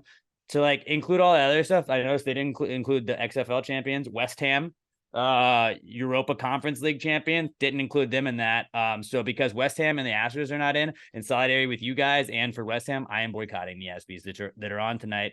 I will also be doing podcast editing, so I won't be watching. I won't even turn it on. I will look at the highlights tomorrow, but I will not watch a second of them live.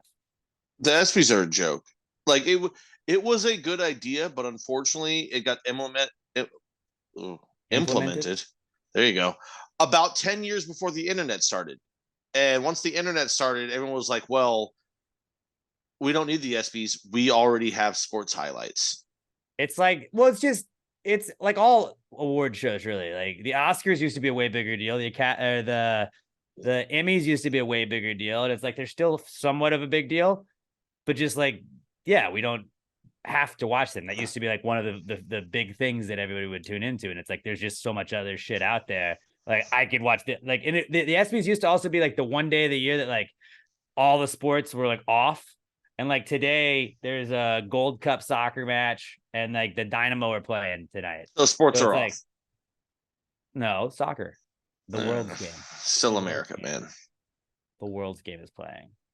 But also, it doesn't matter as an award show to be like, oh, you were voted best male athlete. And you're like, all right, well, I lost MVP in my sport to somebody else, so I don't understand what this means. Like sports already has their own. They don't need an award show. We've got championships and MVPs, and then like a specific award winners already in all of these sports to like best college wide receiver, best running back. But we have all of these awards already, and the ESPYs are like, well, we're gonna do it too.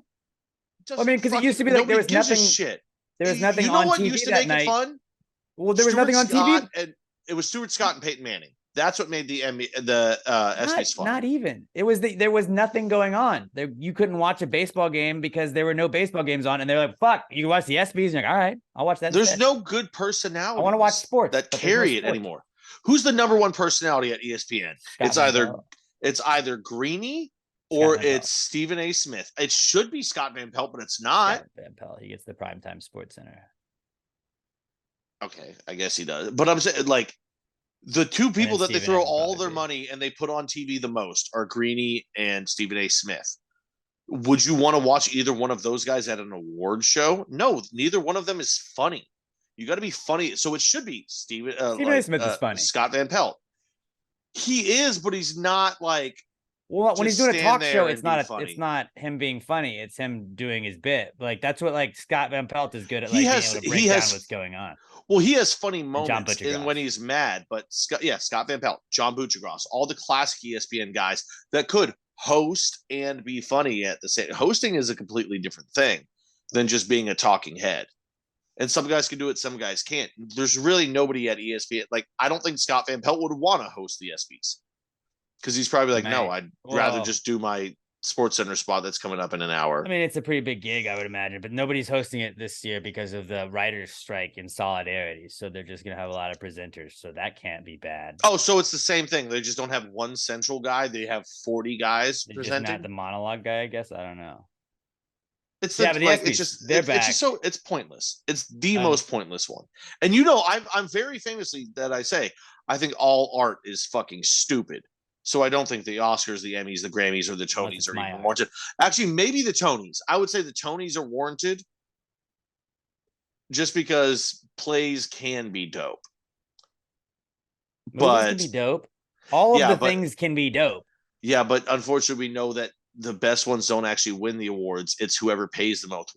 Why do you think Harvey Weinstein was the biggest player that he was? He used to buy awards for everyone so he could sexually assault young women. Well, he also made like really good movies too. Like sexual assault stuff aside, bad human being, pretty good at movies.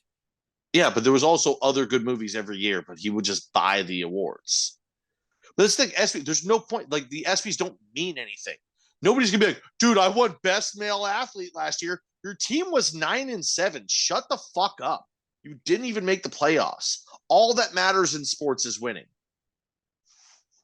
And now that there's no, like, unless you get Peyton Manning to host it every fucking year, because he's still electric. But even now, he's starting to age out of what people care about. A lot of people are saying though, like ever since the Gravies came around, which I mean, not even the same time of year. Like the Gravies are in December at the end of the year. A lot of people are saying like that's the award show that people talk about, and like I can't disagree with them because I feel like at the end of every year, like that's all you hear about, the Gravies season. Who's gonna win? That's also like that. Like that's the award everybody wants. The ESPYs, the Emmys, the Tonys, all that stuff. Like yeah, it had its time in the sun. It's like we're living in the Gravies era, you know. That's also the dumbest shit. Is like, hey, when should this award show happen? In the middle of the year. Do it at the end of the fucking year. No, the year whole is point over. made perfect sense. It's do it the day that there's no sports on, so somebody that wants to watch sports has something to watch sports. That's not sports. It's not you're sports, watching, but though. it's sports. But it's about sports, so I get watching it. the Oscars, which suck, but with sports and highlights you've already seen. And don't get me wrong, I like rewatching highlights, but I don't need them rehashed out in a 4.5 hour fucking presentation with a bunch of people I don't give a shit about when I can just Google Marshawn Lynch truck stick. Yeah, the ESPYs are fucking pointless. Over ESPYs all day. Moving on. Let's get to the not cool segment. There's a lot of things in life that are not cool. We're going to tell you what is not cool in our life as well. And you know, if you'd like to submit yours, like anything that you stub your toe, that's a not cool. You get run over by a truck, also a not cool. Hit us up. Hit us up on Twitter. We are at PassGreatPod. Use the hashtag PTG not cool. Attach that to your tweet, and that way you will be able to be brought up when we search for it. That's how we search for them. Hashtag PTG not cool to at PassGreatPod. A lot of things in life are not cool. One of those things will never be a Southern Star Brewing Company beverage, because whether you're drinking a bombshell blonde, a strawberry bombshell blonde, a Southern brunch, any of their new beers that they're releasing regularly, if you're drinking one of those, you're always having a cool time. I promise you. We've been really harping on it in the summer because, you know, a lot of times you go to the pool, you go to the beach, you go to the river like I was a couple weeks ago. You can't take glass. You see anything with glass, like get that out of here. Get that the hell away from here. Southern Star, you're never gonna have that problem because all of their stuff comes in cans. They're the first to can craft beer in Texas, and still the best to can craft in Texas. You're gonna get all cans all the time. You're good at every single pool or watering hole or anywhere that you're going for summer vacation. I promise you, you're also gonna be the coolest one. They're like, what you drinking right there? They got cool cans. They're gonna hand you the can. You're gonna hand somebody the can. They're gonna be like, this is good. Can I have one? And then you're gonna just have to start making sure that you ration out yours because you don't want to give it all away. But Southern Star Brewing Company, the best beer on the planet, 3525 North Fraser Street up in Conroe. Tell them about the night and day. Tell them about the night and day, Pat. as he's finishing a night and day right now. Pat's been crushing the night and days. I know. Bro, crushing them. Found a sixer of it the other day. That actually, it was one of my favorite moments in the last couple of weeks. I got home from work. I was like, it'd be really good. A nice cold fucking beer. I had some of these in the fridge. I had the nice cold pint glass right there. We all know Southern Star. Dave loves making his fucking IPAs. He crushes I want to say he puts out like 5 or 6 of them a year. He just loves making them. Night and Day is one of my favorite ones I've had in the past 3 or 4 years from them. My favorite's always going to be the Kurova milkshake. Bring it back. But this one, if you can still find it around, it's not everywhere. Grab it. Grab it if you can find it. If not, I know they've got a new one coming out right now. I saw they put something out the other day. Hold on, I'm pulling it up right now. I'm ill prepared because I had to take a piss. Let's see. They got open mic night coming out this Friday, Saturday. Tiki King beer release. That is August 11th. Okay, that's not the one I was thinking of. All right, I don't know what I'm talking about. But either way, regardless, whenever you go to the store, if you see Southern Star, just grab it. All of them are fucking great. They're going to get you there. They're going to get you buzzed. My brother's a dickhead. He's just standing in the corner. Swings, by the way. I don't know. He's just trying to mention something that I yelled earlier during the podcast. I don't know 10 what he's outs talking about. is what it was. 10 outs, whatever. Yeah, 10 not home runs. Yeah. That's what. Jesus Christ. Now I forgot what I was saying. You Southern know Star what? Brewing Company. Doesn't matter. Southern Star. Get you some Southern Star. Dude. I haven't actually seen him in a little while. I'm gonna have to run out after this. It's been about 2 months since I've had a strawberry blonde. That's unacceptable.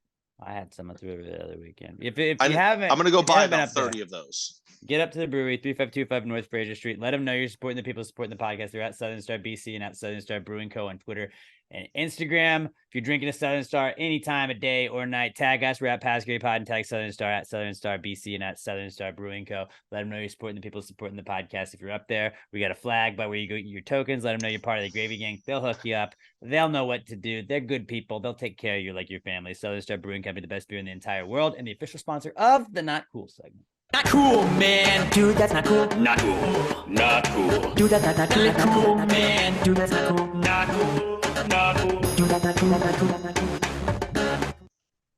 All right, let's start with some listener and viewer submitted Not Cools. Don't forget that you can tune in to each and every episode of Pass Gravy on our YouTube channel. Go to youtube.com/@PassGravyPodcast or just search Pass Gravy Podcast on YouTube. Hit that subscribe button. We're trying to get to 500 and the follower count. And let's just go give us a subscription. If you're listening to us, just hit the play on the YouTube. Help us out. If you're watching us, hit the play on the podcast version. Help us out either way. Give us a click on both mediums, please. We really appreciate it. But I enjoy that we have a YouTube, so you can watch us and you can fuck around with us a little bit. It's like we're hanging out with you if you want to just have us on the background at work. But let's go with some listener viewer submitted Not Cools. Our first one is from Danielle Weston. She's at Danny_Weston on Twitter, and she says, her Not Cool is when people don't sit in their assigned seats on a plane, so we have to sit on the runway while they check tickets. Yeah, I don't understand the like you have the people that try and like boss people out of like seats. Like, oh hey, I'm flying with my kid. Is it cool if you give us your better seat and my kid sits with me? No, because I paid for my seat and I want to sit in my seat. Like, if you get to a seat to do that, that's a dick move. I don't understand how you can be like unless you're on the wrong side of the shit. Like, I don't understand how you go to the wrong seat while looking at your ticket. Because whenever I'm getting on a plane, like, I have my phone out, and if it's an assigned seat, like, I see exactly where. Okay, C F. Okay, cool. Let's go over here. C8. Let's go 8 rows. There's C. Like, it's very easy. I don't understand how people do that. And unless they're like just trying to like swap it out with people, which is a dick move anyways. Like, either come prepared or like, I'm sorry, shit happens. Shit happens, you know? I'm sorry that you have to fly in like 4 seats over from your kid. I am baffled. I've never once heard of people not just being like, oh, I was hoping nobody would be in the seat, and then they moved. They refused to move, so they had to check tickets. That's fucking crazy to me. Because like, I would just be like, I'd walk up and be like, I have 4F. They're sitting in 4F. They're like, I want to sit next to my wife. I go, yeah, but I bought it. Stewardess, come fucking move them. Right. Yeah. Right. Like, hey, because that's what's crazy. The person that always wants to be like, hey, can I sit next to my wife? They're like, okay, where are you sitting? Middle row, 3 rows back. No, or middle seat 3. No, Yeah. I'm It's never not like I sitting. had a first class seat. Is that cool if you want to sit I up mean, there? Like, yeah, absolutely. I'll switch. my thing would straight up be like, all right, I will switch with you right now if you Venmo me $200. Because now I specifically picked this seat so that I wasn't in the middle.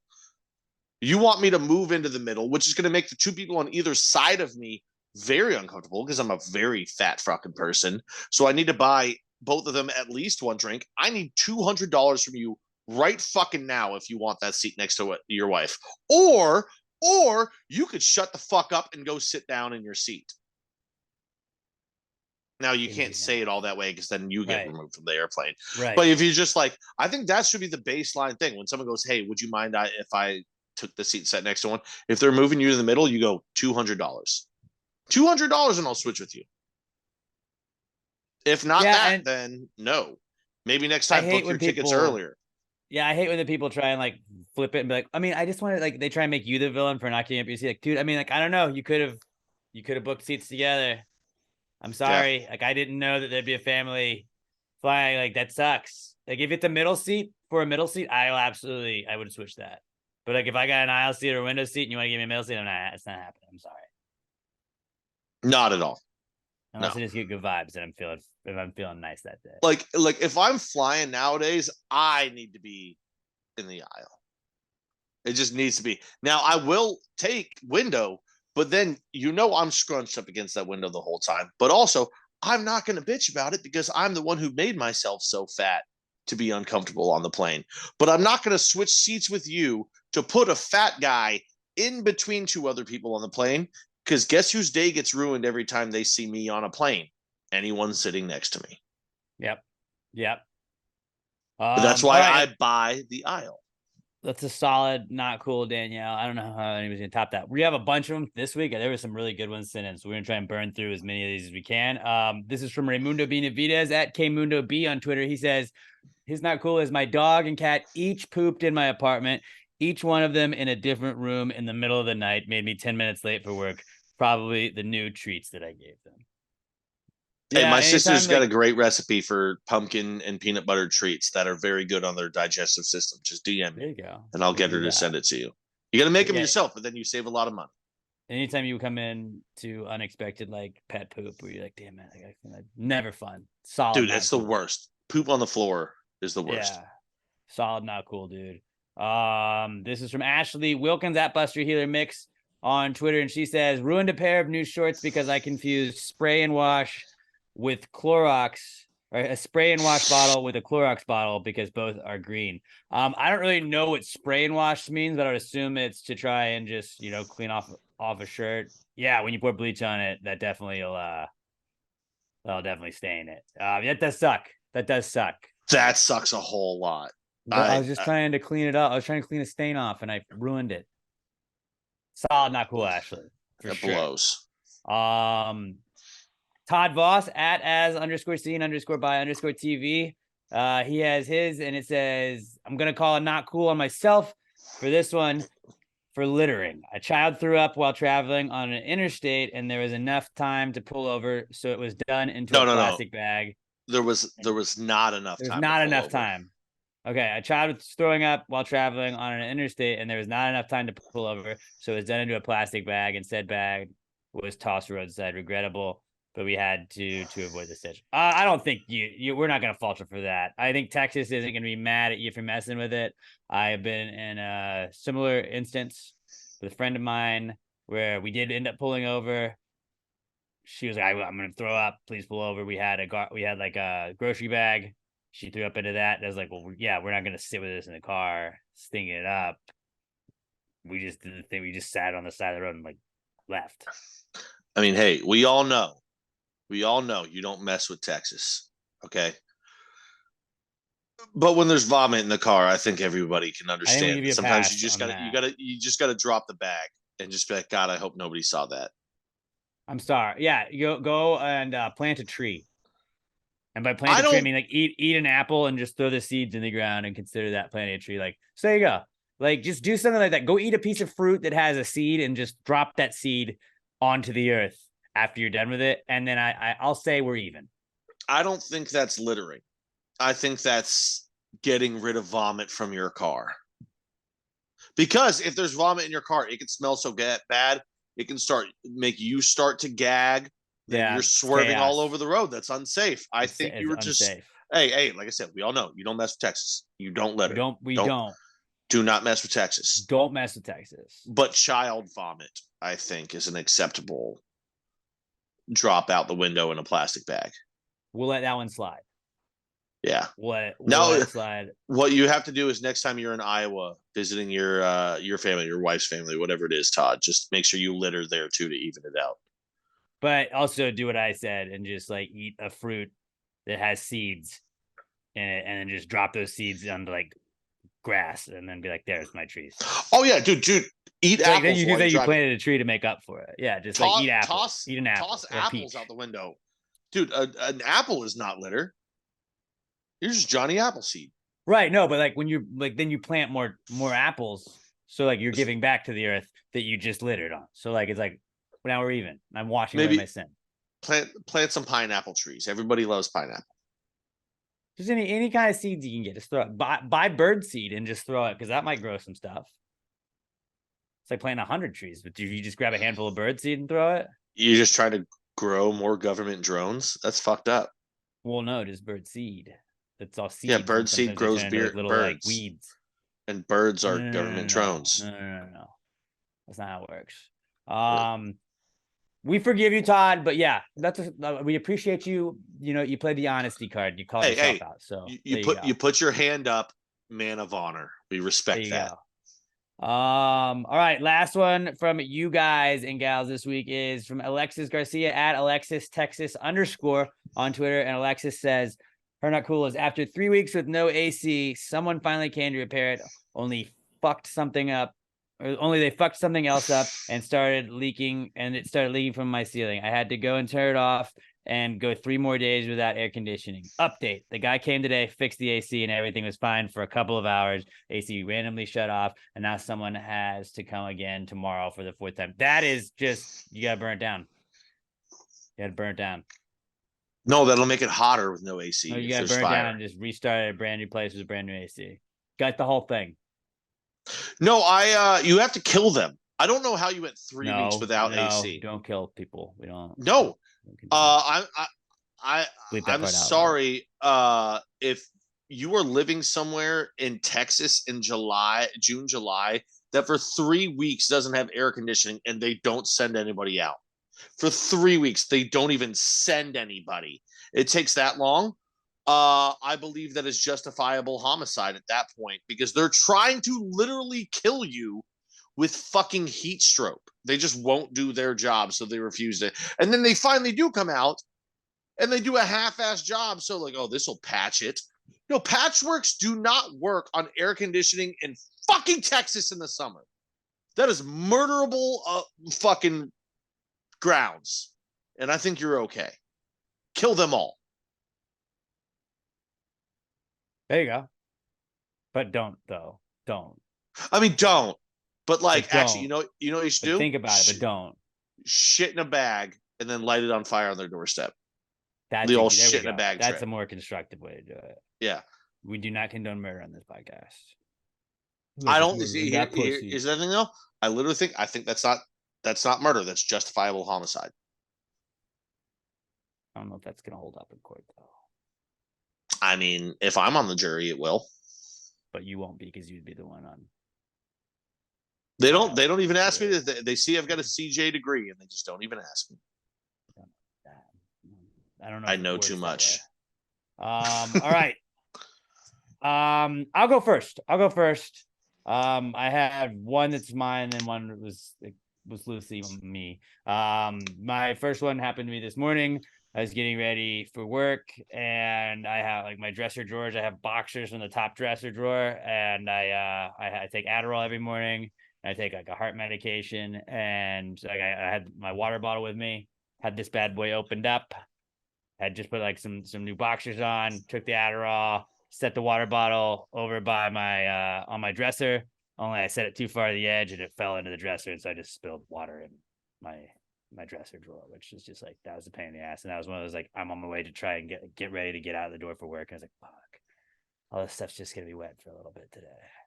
Let's just throw in the laundry and then we'll wash it.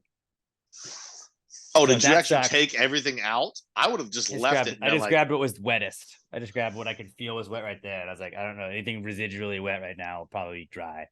But I was like, we'll just wash it. I would have just felt. I would have pushed everything together so it soaked up the wetness. Like, okay, well, I'll just wash all of my underwear when I get home from work tonight. Yeah.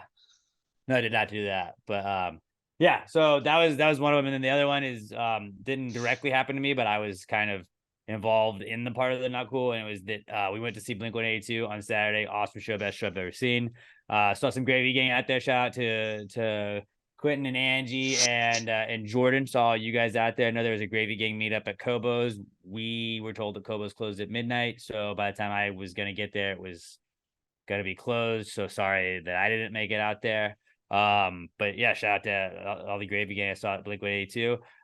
After Blink-182, like Emma and I think we drank all of the Tito's, like all of the Tito's in the area. It felt like it was very, very heavy Tito's and soda night before, after, and during the event. And we went to another bar after the concert, and Emma forgot her purse and her phone at the bar. And we did not realize until we were at our next location. And then we just ended up having to go home without her phone and her purse. Luckily, my friend was able to like commandeer all of that. And we were like, yo, hey, can I come get this tomorrow? But then Emma was super hungover. I was also hungover. And like the hangover drive to go get something that you forget, whether it be your card or in her case, her phone.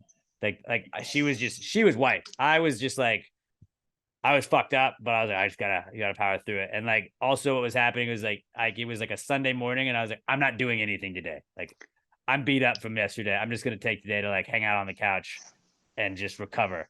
And I was like, I just want to start that, but knowing I have to go do a chore doesn't let me start the like chill part of the Sunday. So I was like, just gonna get up and go. I'm coming over the second you get up. And so I went and got Emma's phone and purse, brought it back, and like everything was fine. But it's just like the anxiety, like also Emma just being as cool about losing her phone as she was, like she didn't freak out or anything. I would have been losing my mind. I would have been absolutely losing my mind. And she was just like, we'll get it tomorrow. I'm just trying to figure out how many years do you have to be married before that becomes a fight? Because, like, if my dad and my mom went somewhere and they had left, and my mom goes, David, I left my phone and my purse where we just were, my dad is going to be screaming at my mom. Like, I mean, it happens, man. I mean, I can't tell you how many times in my life I've heard, God damn it, Lori. Like one of those is coming. And you guys you've been together for like a decade now, right? 11 years now, yeah. 11. So, but you've only been married for one. Not even. I'm trying to decide, what is it, 2? Is it 3? 3 years you've been married? 4? I've always like, I don't think like that's what like, I always joke, I was like, date the person you're gonna marry for 10 years, because then you know all of this stuff about them. So it's like I don't get mad. Like Emma doesn't fuck up like that, like she doesn't do that shit on purpose. I wasn't mad that like she forgot it. It's not on purpose. But when you've been together for somebody so long that you love them and you'll never leave them, but like you're also gonna get annoyed by shit that they do. If it was my phone, we would have had that. We would have figured that out that night. Like I would have like, we gotta get the phone now. We gotta get the phone now. And that's the thing too with y'all. You would expect it's you. So if it's her that does it, you can't get mad because you know you are going to do that. It was an honest mistake, and like she was able to get all of it back. So like, like if you told me, hey, somebody in my house left their phone and wallet somewhere last night, I would have been like, it was you. The fact that it's Emma, you're like, all right, well, like, yeah, you can't be mad at her for that because you are definitely going to do that at some point too. Hopefully not. But yeah, so those are my not cools from this week. Who wants to go next? Robert, you go, because I got a fucking list. Sam and I were going somewhere over the weekend. We were like by I-10 in Barker Cypress, and I got a flat tire. And, solid, not cool. Yeah, I kept driving on it though because we were only like a mile or so away from our destination. So I'm like, Just like a leak. No, like it popped. Like it was a blowout, basically. You're Not- just not- riding on mile. a rim.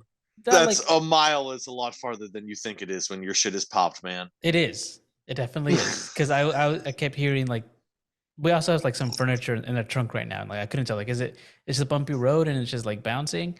I'm like what happened? Because Robert. the tire light didn't come on, but it's okay. Like I had a spare. Like I wasn't gonna worry about it. Like we're gonna be at a house. He's a man like, that can change tires. yeah, I'll just deal with We're it car later. guys. Like it'll be fine. And I changed the spare, and I learned my lesson. Last time I got a pop tire, the spare that I had was flat. So I'm like, okay. So I bought one of those like air compressors on Amazon that I can just plug into the car. Mhm. So I did that. So I'm like, okay, see, like everything's good. I don't need to worry about it. And the next day, I'm like, okay, well, I need to get a new tire. I don't know if this one's salvageable or not. Like I did drive on it. Probably not, but like I'll just go check anyway. And it turned out it's not. The guy put like air in it, and he said if there's lumps on it, then it's not salvageable. Like it's not being flat; it's inflating strangely, and there were lumps, Mm. so not salvageable. So I had to get a new tire. But Were you able to save the wheel, or did the wheel get bent? wheel was fine. Oh, see, that's was the big fine. one. Yes. If the wheel gets bent, then you're like, fuck. Like replacing a tire, it sucks, but it's not that expensive. When you have to replace the whole fucking wheel, that's what sucks. Yeah. Like it wasn't like exactly like a blowout, but like it definitely was like a. It just went flat. It went yeah, flat. It went flat, and so like that's what I was driving on. But just having to deal with that too, like even though I was like, I'm not gonna worry about it. I did have to change the tire, and it was 100 degrees outside, Yeah. and I had to deal with all that. But Just ultimately, tire in general, that's all. When it it just when your entire back is just soaked with sweat Yeah. because it's Mhm. so hot, that's the worst. yeah. But at least I wasn't like on the side of the freeway. Like I was at a house. I was already somewhere that I could deal with that. Yeah, But fuck blows. yeah. That is, and it's just like you're never like expecting it, and then you're like, oh, cool. This isn't like it's like one of those like when you just when a Dun, dun, chore dun, dun, unexpectedly dun, dun. like pops up, and you're like, fuck, this is not what I wanted It's- to do right now. I want to do literally anything else. See, that's what's not bad about it. It's not that a chore popped up; it's that a bill popped Yeah. up. Out Well, of but a nowhere. bill, It's a like, bill and a chore because you got to go get it done. a bill and you a got to chore pay is the for it. worst. Like, oh, I have to change this, but then I also have to bring it somewhere to pay somebody to fix it. That Like when sucks. Emma thought we thought for a period of time, like my friend had gotten it, and we were like, hey, did anybody happen to see Emma's phone or purse? And so my friend was like, yeah, I got it. I picked it up. You can come get it tomorrow. Like if she hadn't let us know that, we were like, fuck, we gotta cancel your cards. We gotta fucking get you a new ID. So you gotta schedule an appointment with the fucking DMV. You gotta go find a time of day that's gonna work for you. Then you gotta go cancel all your accounts and remember all the shit that you've auto paid to. And it's like there's just like chores that like don't take that long when you really just sit down and you get it done. But like it's just like, this is a mountain. And I always look at any sort of chores as a mountain. But yes, a fucking tire, just like I don't want to do this. I have furniture. I'm trying to move furniture right now, man. Yeah. Were Not any cool. plants harmed in this? No. Thank God. Mhm. Sam would have been pissed. She would have. Sam would have been pissed. What about you, Pat? Yeah, Okay, go I'll try and run through these in the order of least not cool to most not cool. I guess one, I'll just start off. My coworkers got mad at me because I didn't tell any of them that it was my birthday on Sunday. So they were like, dude, what the fuck? And I was just like, I don't care. But they got mad at me. But they're still gonna buy me some booze. Or so they said. I still haven't got it. I've seen all of them since they said they were going to, and I still haven't got my booze. So Don't worry, I it's guess still that's your not cool. birthday month. You would think this one would, or okay. So the next one after that, you know when you get a paper cut, but you do it on plastic? Yeah. Yeah, that happened to me. Yesterday I was sealing up a to-go order. It was one of those like circle round ones. And so like I'm pressing down around the lid and it just sliced my finger right on my pointer finger on my left hand. But here's the craziest thing about it is it literally cut through just the skin because it never bled. I never got even the bubble up of blood behind it to where it's not even bleeding out, it's just getting red. No, I literally just sliced the skin. So now I've just got this like half-inch gash on my finger that's not bleeding, but you feel every time you touch it. So that one's annoying. This one should be higher, but it's not. I almost forgot my mom's birthday yesterday. Which is inexcusable because it's 2 days after mine. So you'd think I would never forget it, but my brother texted me at work was like, "Hey, today is definitely Mom's birthday, right?" And I was like, "Oh fuck!" and called my mom immediately. At least, like, and I know you always have said like you're just bad about birthdays, but that's like, the one like, you cannot forget right, your no, mother's birthday when it's 2 days after yours. like you have the marker. Like my birthday was this day. There's one more day, and then the next day is Mom's day. Like very easy to remember. But is that as bad as like? Have you ever like been like, oh fuck, I think I forgot somebody's birthday? And like, you like text like, dude, happy birthday, bro. And like, oh hey, my birthday isn't until like Tuesday. And you're like, fuck. And like, then you obviously like feel like you just fucked up. Or was it my birthday was yesterday? Like that's worse to me. I am the most selfish, self-centered person, dude. I don't think about other people. You don't think about it. Like it's not that I don't think about other people's birthdays. I don't think about other people. The only time I think about other people is when I'm in like a grocery store or in traffic. And I try and conduct myself in ways that are not detrimental to other people around me. But when it comes to personal relationships, oh, dude, my brain does not consider other people at all. At all. And I wish I could change that. It's probably why I'm 33 and still single, because I don't take other people's feelings into consideration in anything I do in my life. But it's just how I am. So that happened. Then let's see, what would be so I'm watching USA Canada the other day. USA Canada are playing in soccer, Gold Club. And I go and I look at my brother and I go, I just bet on USA. But I feel like I should double my bet on them. Because it's for USA. It's your country. Because it's for USA. We're playing Canada in soccer. This being said, I should have looked up that we weren't starting like any of our main guys. Still should be though. But it's not that it stopped at double. Then I go, wait. But what if I tripled it? And my brother was like, well, why don't you just quadruple the bet? So I did which is always a great way every bet starts. Yeah, to 4 units. We should go 1 to just quadruple it. The game's going 10 minutes in 0-0, 20 minutes in 0-0, 40 at halftime 0-0. 10 more minutes after that 0-0. It gets to there's 10 minutes left in the game and USA scores. Mm-hmm. That basically means you're set. You're gonna win. Then nothing ever. Like 3 minutes later, the USA handballs it just inside the fucking thing, just inside the box. So they get a free penalty kick. Of course they score. So my bet loses and I'm pissed. So I go, fuck it. Overtime, I'm just going to bet just for anybody to score. Because I'm already mad enough at the USA soccer players. I don't want to bet just on. Sure enough. Yeah. And I chased. And guess what? The chase hit. Because almost like 5 minutes in, Canada scores. USA end up scoring to go into overtime. And this is on my birthday. And I go, well, I can't not bet on America for my birthday. I'm going to bet on USA and penalty kicks to win. It's not even offered as a bet. On 2 different sites, I could not get a bet for USA to win in penalty kicks. What kind of communist bullshit fucking dumbass is setting together the bet so they go, oh, USA is going to penalty kicks? A lot of people are going to want to bet this. Let's just give them the option. It doesn't matter the line. They're going to bet it, whatever. They don't even give you the fucking option. Well, you want to know why, though? Is because penalty kicks, when a game goes to penalties, it's such like a coin flip.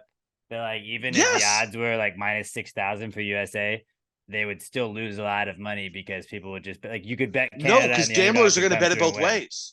Because there's going to be people going, oh, well, it's a coin flip, so you got great value on Canada. That's how gambler. The fact that you cannot bet on penalty kicks blows. And I understand like, USA it's a 50-50 penalties, promise. But you can't bet live on that. You'd have to bet. You would have had to Yeah, bet that the and that- game would go to penalties and the U.S. would win that. And by the way, that's also a built-in part of this is I bet USA to win. And it just shows, it doesn't say win in regulation. It just shows. Yeah. No, it's in and then you bet it, because and the then you, extra time it doesn't count. yeah, so that sucked. Got to be And within then 90. you would think that would be the thing to set me off most this week. But then I woke up this morning. It's gravy day. And I that's should it. be in a great mood, right? I wake up this morning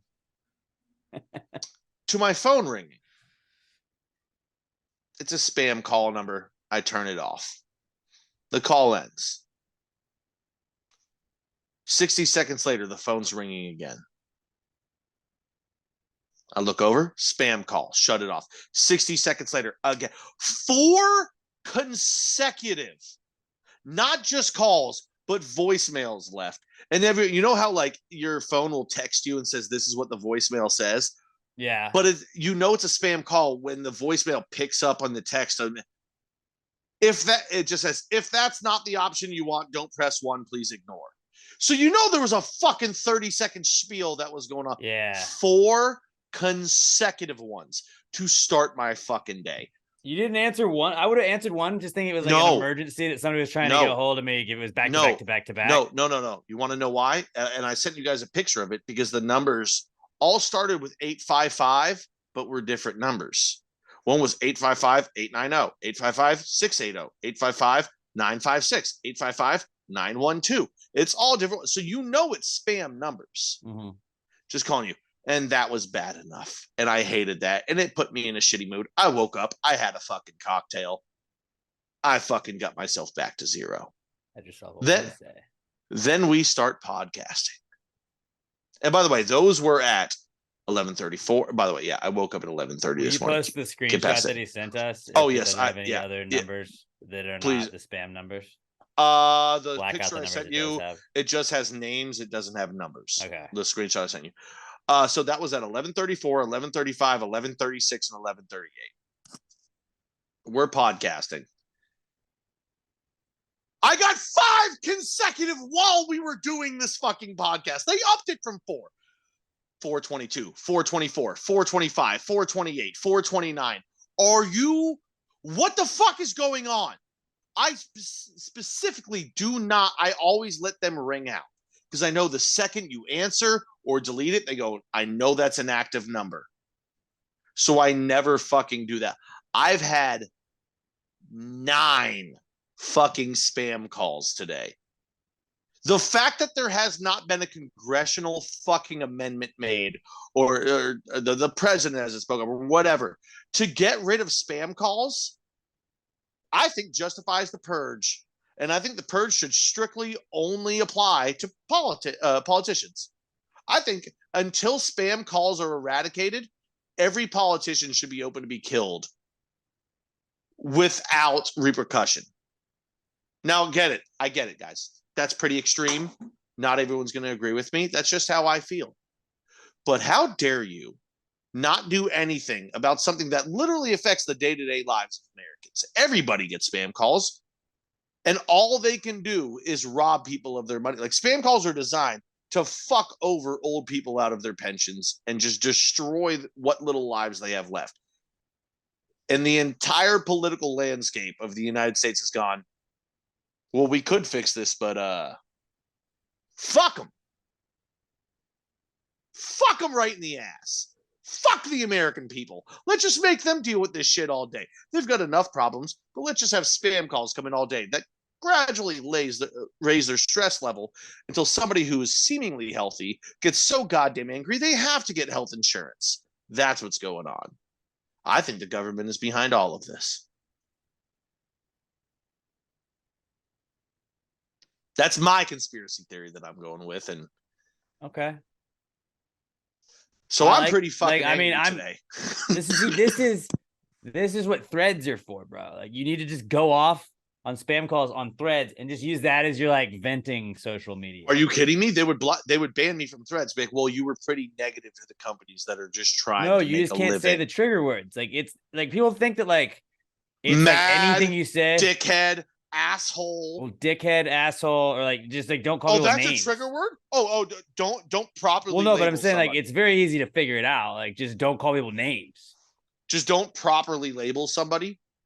It's like when TikTok was like, "Hey, we're not going to push out videos that say kill yourself," so people just say KYS. So it's the same exact thing. You just can't so you can say go it. around it. Like there's so many ways to go around it. Or I could call spam callers assholes, and everyone could just understand that that's fucking true, and not mute my fucking reach on it.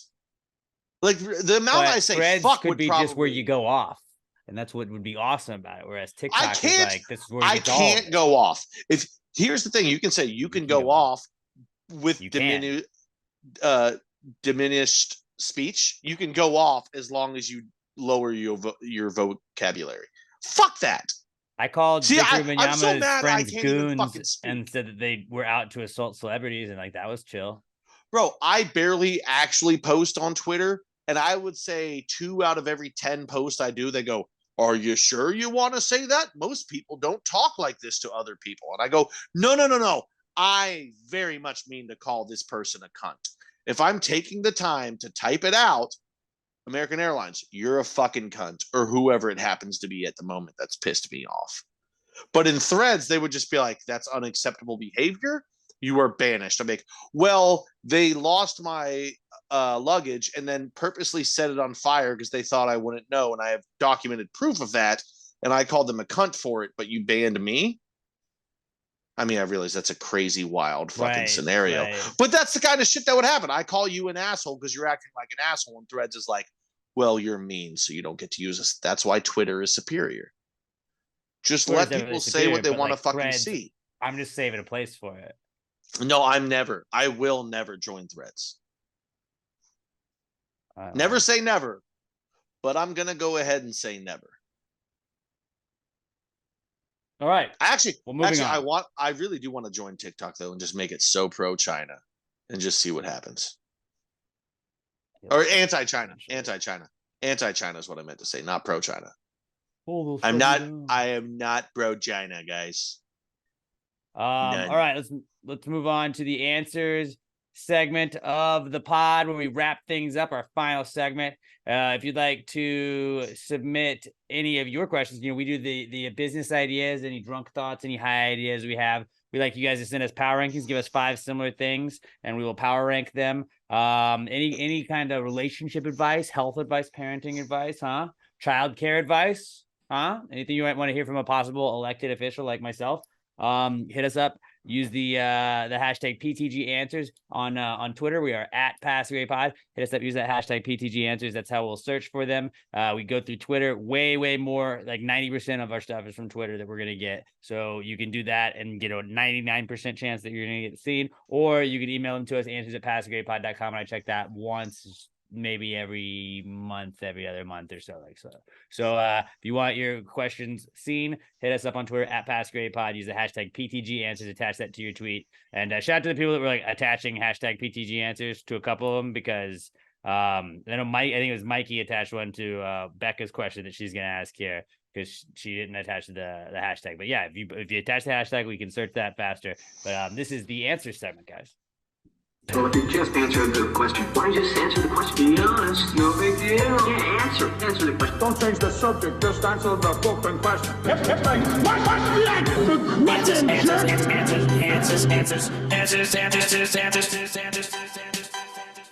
Any questions?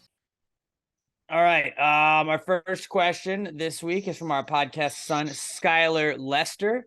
At OMG, it's Skylar on Twitter. And Skylar says, is using an entire 8-hour workday to research ways of saving 15 minutes of potential conversation with an end user time well spent? Hint, absolutely. Why talk to more people than is necessary? No, I like 100%. It's time well spent. 8 hours researching ways of saving 15 minutes. But that's 15 minutes here, 15 minutes there. Over the course of a year, you're going to save well more than 8 hours, plus all the years that go down with it. And actually, multitasking. somebody at your job might say, a higher up, oh, you spent 8 hours researching that. Yeah, well, over the next 3 years, I'm going to save you 160 hours. 8 hours times 15 minutes times 8 hours is like a billion minutes if you think about it, which is like I saved 6 days. I saved 6 days worth of time I could have been lollygagging by spending 8 hours doing this. And I don't know if the math adds up on that, but it sounds like it could. So like you could throw that in your boss's face. But I'm really working harder. Especially in like because I believe he's in an IT type role, saving 15 minutes per, what would you call it, interaction. That's actually a massively like productive thing to learn. So one day you spend doing that. Yeah. I would say if you had to take a 3-week course to learn how to take 15 minutes off of it, it was worth it. But to knock it all out in one day, fuck yeah, that's worth it. IT guys, I feel so sorry for so many IT guys where you just have to deal with like idiots, and myself included, where like when we get to use our IT guy, I'm like, but why won't this work? Like, why is it not working? Like, whoa, because this isn't doing that. I'm like, I don't know what that means. Fix it. Why does it not work? And like, you're just dealing with people that obviously do not understand the things that you understand. And like, that has to just be absolutely frustrating as fuck the whole time. Like, nope, you did the thing I told you not to do. Stop doing that. Don't click that. Don't click that while you're doing that. Stop. You're going to delete it again. And it's like, that's just, that is how I imagine every day has to be for like an IT person. So T's and P's, bro. Absolutely. It is not a waste of time. It is worthwhile for finding ways to get out of 15 minutes worth of stuff. And just like, sometimes it is just bullshit, like conversation. You're like, I don't need to chit chat with you. I need to get the job done. Get in, get out. Good question, son. Good question. Great question. Glamour Perry at Glam for Life on Twitter, GLAM, the number 4 LYFE on Twitter. Glamour says, is it messed up? Or by the way, happy belated birthday to Glamour. Glamour's birthday is day after Pat's. So Glamour had a birthday this past Monday. Happy birthday. July. Glamour says, is it messed up to ask if it's an open bar or a cash bar at a wedding beforehand to determine if it's worth going to? I don't think so at all. I think some people might think it is. I do not think it's wrong. Those people are wrong. No, like, by the way, if you have a cash bar at your wedding, you are wrong. You are wrong. If you want people to come to your wedding, you make it open bar. If you have a cash bar, that means you're inviting a lot of people that you don't really need to be there. Because anybody that you want to be at your wedding, you wouldn't charge. I said it on the morning show a couple of weeks back, I feel like, when we were talking about like open bars and cash bars. And I was like, just like, I'm not saying I would not be a deciding factor on whether or not I go to a wedding, unless there were like 2 weddings, and then I'm probably going to go to the open bar instead of the not open bar. Like if it was 2 weddings on the same day. But like if you were getting married and like we're like, oh hey, it's a cash bar, I'd be like, okay, like I'm not gonna not go, but like I'll remember that you had a cash bar. Also, Everybody I'm gonna bring remember. my own booze, and I'm just gonna drink that. Like I won't even do that. I'm not gonna. If you feel like we show- don't want alcohol, there's like a rule. If there's some rule against alcohol or whatever, Oh, like, I'm just not going to your wedding then. But maybe there's like a family thing or whatever. Like, okay, dude, but just know that everybody remembers that you had a cash bar. No, I mean, if I show up to a wedding and there's a cash bar and I look around and there's 200 people at this wedding, I'm like, you don't know how to plan a wedding. Why would you invite 200 people? That are getting you gifts, that are probably not the cheapest gifts, that are getting you gifts, like, and you're just saying that thanks for the presents, get like you can pay for your own booze. I get it. It is based on the person and based on the couple, because like there are people that are trying to have inexpensive weddings, but then keep it small and you don't need it. But like if you're having a giant wedding and you're like, we're trying to just cut down on costs, like the most fun part of the wedding, we're not going to have. Okay. And I've like our wedding that Emma and I had, we had beer and wine was and it was dope. They just didn't serve liquor. Like that was it. Like you didn't have to pay for liquor. You don't need to serve liquor at a wedding. Liquor takes it from 0 to 100. It's great. It can be nice. Don't get me wrong, but also I get it. If you're like, I don't want people to get shitty. It's like people can still get shitty on all that other stuff, but like it takes them a little bit longer. If people want to get drunk, they're going to find a way. I got very drunk at your wedding off of beer and wine. If you want to get there, you're going to find a way to get there. You don't need to Liquor just makes it a lot easier for that to happen. And my buddy's wedding that I was at a couple months before yours, I had like 10 old fashions. Yeah. I was fucking bombed out of my Is it- goddamn mind. Because if you have liquor at an open bar, people aren't just gonna drink beer. They're going to drink the most expensive drink that they would want to always get, but they don't pay for. Like, I want a Manhattan. Like, that's $20 at a bar, but like here it's not. And so it's like that's what people are loading up on, and it's people that maybe that they wouldn't be drinking liquor if it wasn't free. Robert, you don't drink on this podcast. Right. But like, do you think it's a shitty move to like do that? Like, as somebody that doesn't drink, like, you obviously would not be influenced by whether or not it's a cash bar or an open bar. Do you understand like where we're coming from? I gotta say, not really, because I don't think like I would ever make a determination, but like you remember those people, right? No, me, like I don't drink, so like that I don't ever even think about their bar situation. So I when you guys bring this up, like I hear this topic brought up, like, oh, open bar, cash bar, and I hear people say like, oh yeah, like if they don't have an open bar, then they're lame, or I'm not likely to come to this wedding. Like, that's wild to me, because I can't put myself in the shoes like of you guys. Ooh. So you think it is? But it is wrong for her to do that. Then. It is messed up. actually, It's a here's little the weird craziest to thing. me, yeah. Is now that I think about it, though, I think I've only ever been invited to 5 weddings in my life. So, like, if I'm getting invited, I'm probably going to go regardless, because that means because you guys know my personality. If you don't like me, you're not inviting me to your wedding. Like, if I'm being invited to the wedding, I'm probably pretty fucking close with you. So I would go anyway, but also I would just bring my own bottle and keep it in my trunk, and I would go out and refill that instead of fucking paying for each drink, because I'm a cheap fuck like that. Yeah, I don't know. I don't know if it's messed up. I think that maybe like if you're considering that being the difference, that like you might not want to go in the first place. But like to me, it's like I will not use it as like I'm not going to this. I will always remember that wedding had a cash bar and not. I think if you have to ask the question, you're not close. Get a gift. You're not close enough to where you really need to be at that wedding anyway. Yeah, that's fair. That's the thing. Like if it's an open, if the only thing that's going to make you go to that wedding is it's because it's an open bar, and you're like, maybe I can hook up here. You really don't need to be at that wedding anyway. You don't actually care about that person, because if you cared about them, you'd be like, I don't care if it's cash bar. Yeah. So I also so let me say this: I don't think it's messed up to ask that, either.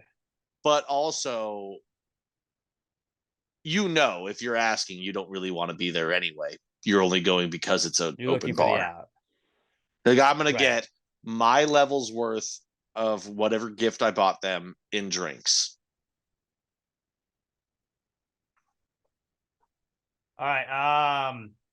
Next one we got is from Josh Treecoddle at Joshua Tree 713. Ooh, I'm glad these are back. Josh says everything in a lazy river becomes a boomerang, right? No. I disagree. Robert, what is the number one rule we talk about? Gotta throw it. You gotta throw it. The water throws it. The rapids throw it. The rapids in the lazy river, they're throwing it. The water is your thrower. That's not a throw. It's thrown in the water. Yes. The water's not thrown. Oxygen. It's part of oxygen too. So it's like it's thrown in the air, but it's just the hydrogen part too. So anytime anyone's ever drowned in a river, they were really just a boomerang. Well, if it was going around, they fell into the current and the water pushed them forward. So that's a throw.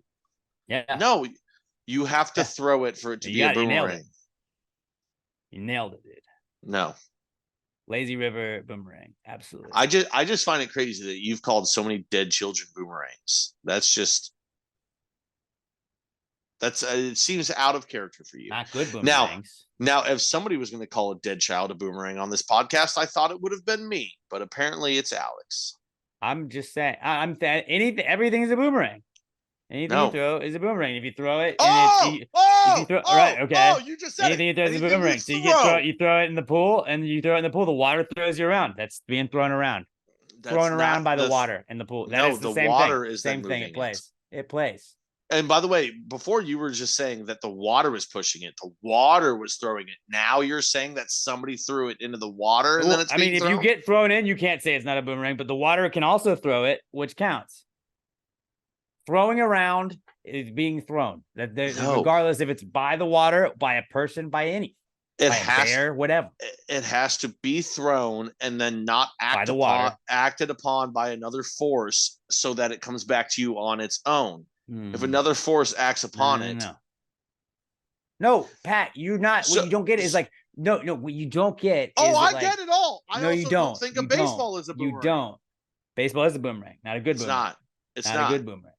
It's not. No, you tell which boomerangs are better than, like, the best boomerang doesn't need help getting back.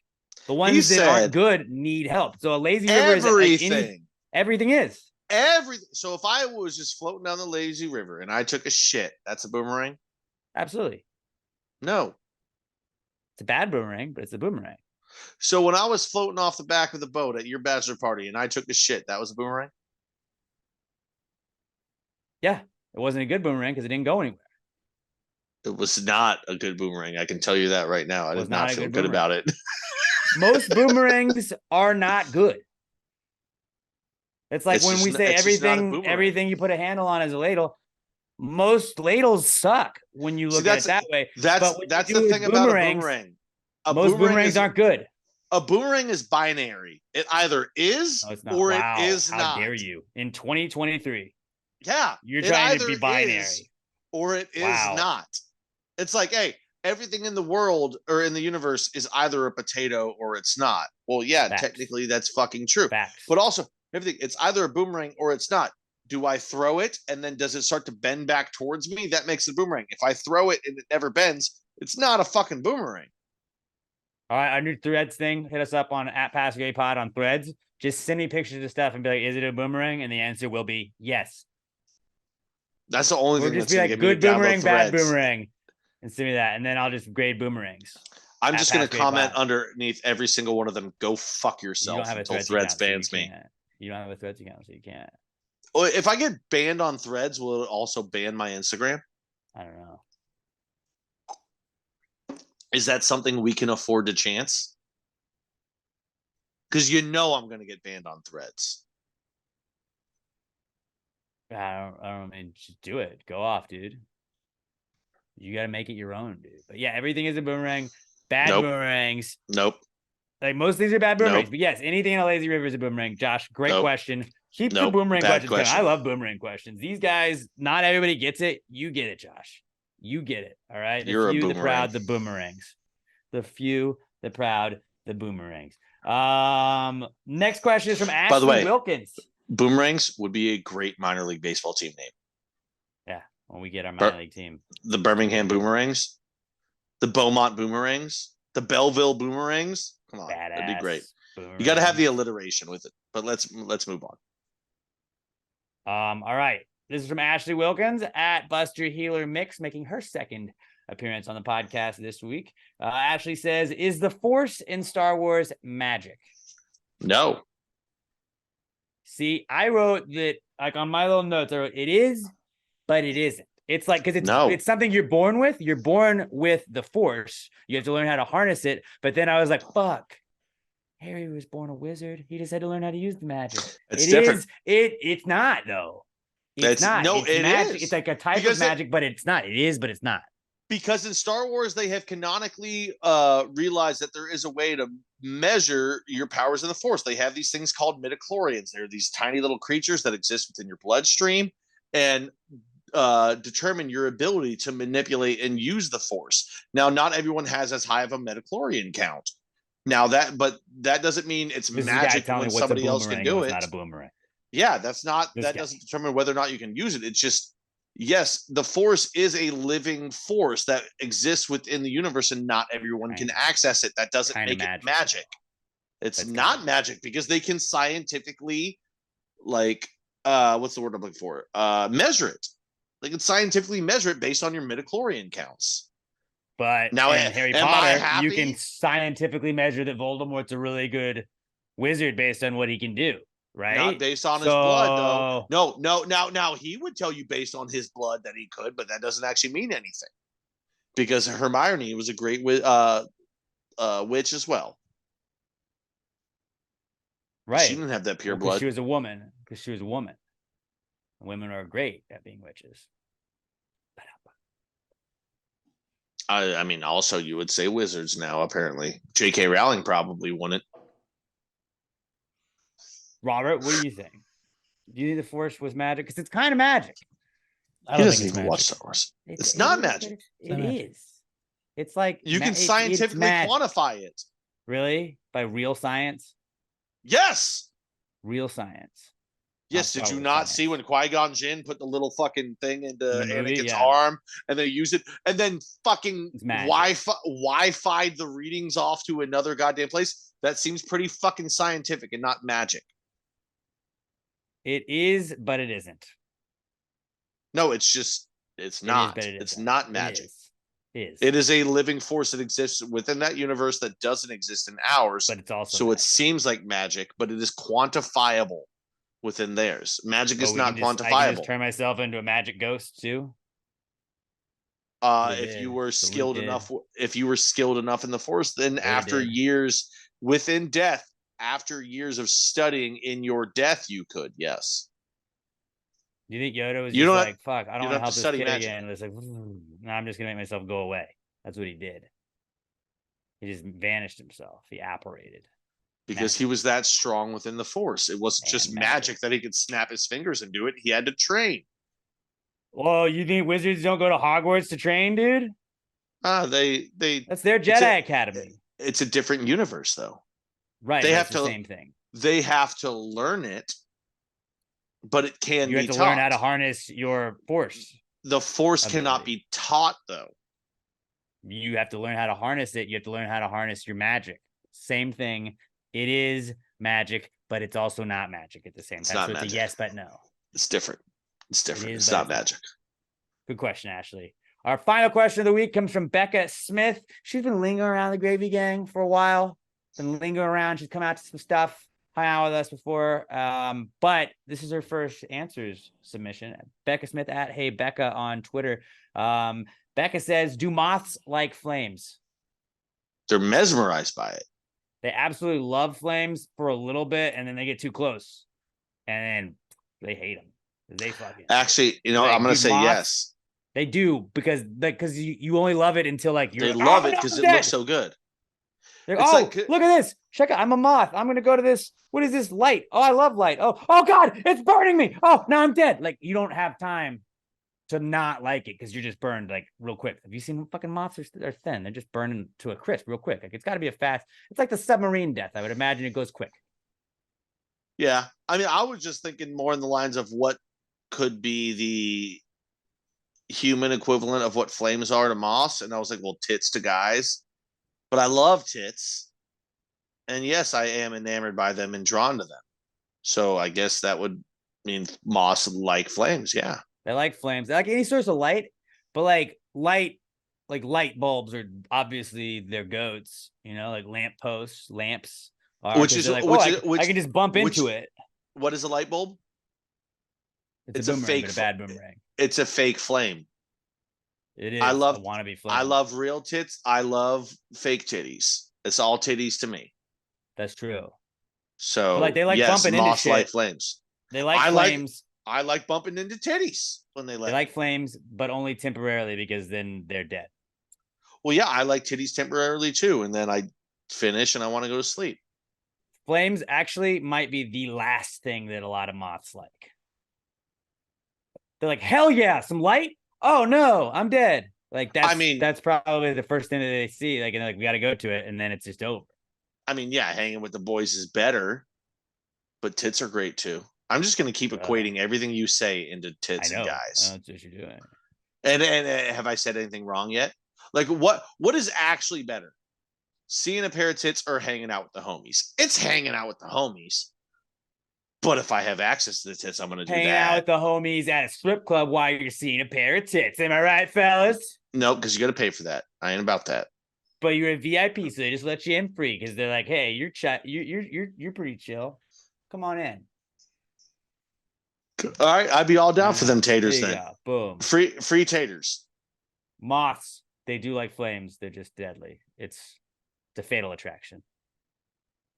It's a fatal attraction for sure. I feel like somebody's gonna Josh Tree is probably gonna meme this where he's just gonna put my face on a fucking moth and then like Do tits that. on a flame. We need moth memes to come back. Remember that was like they took over the internet for a little bit.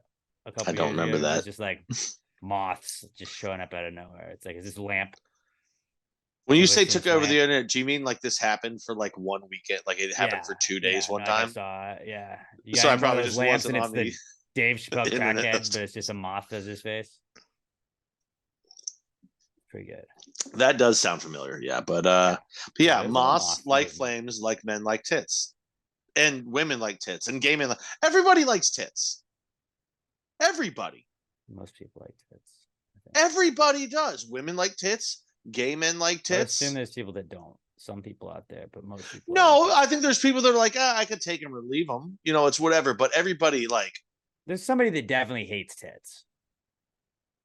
There's a lot of people in the world. There's at least one person yeah. that hates tits. yeah, some incel dude somewhere that was hurt. Might be that guy. Yeah, he doesn't count. He's Might be that a guy. bitch. Everybody loves titties. But Titties regardless, are great.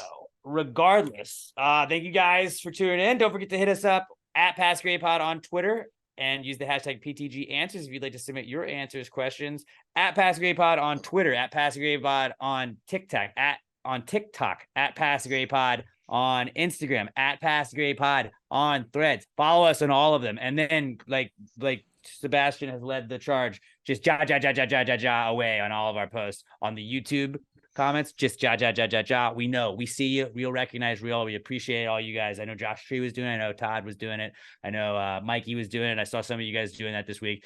Really funny to see ja. Love that. So keep that going.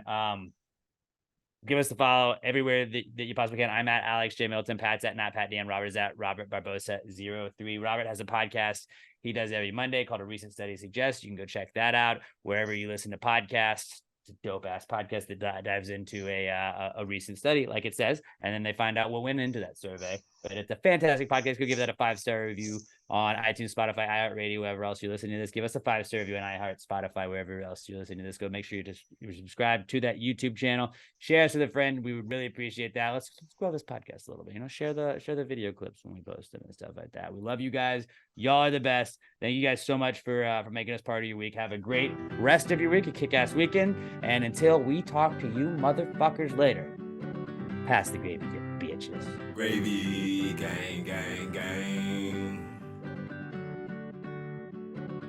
Baby, pop the top and let it spread. As we're listening to Pass the Gravy. We're going fishing for your bitch today. We're drunk in Houston, and we go ahead and lick and we'll get rich today. Rich, bitch. Houston, Texas, hometown.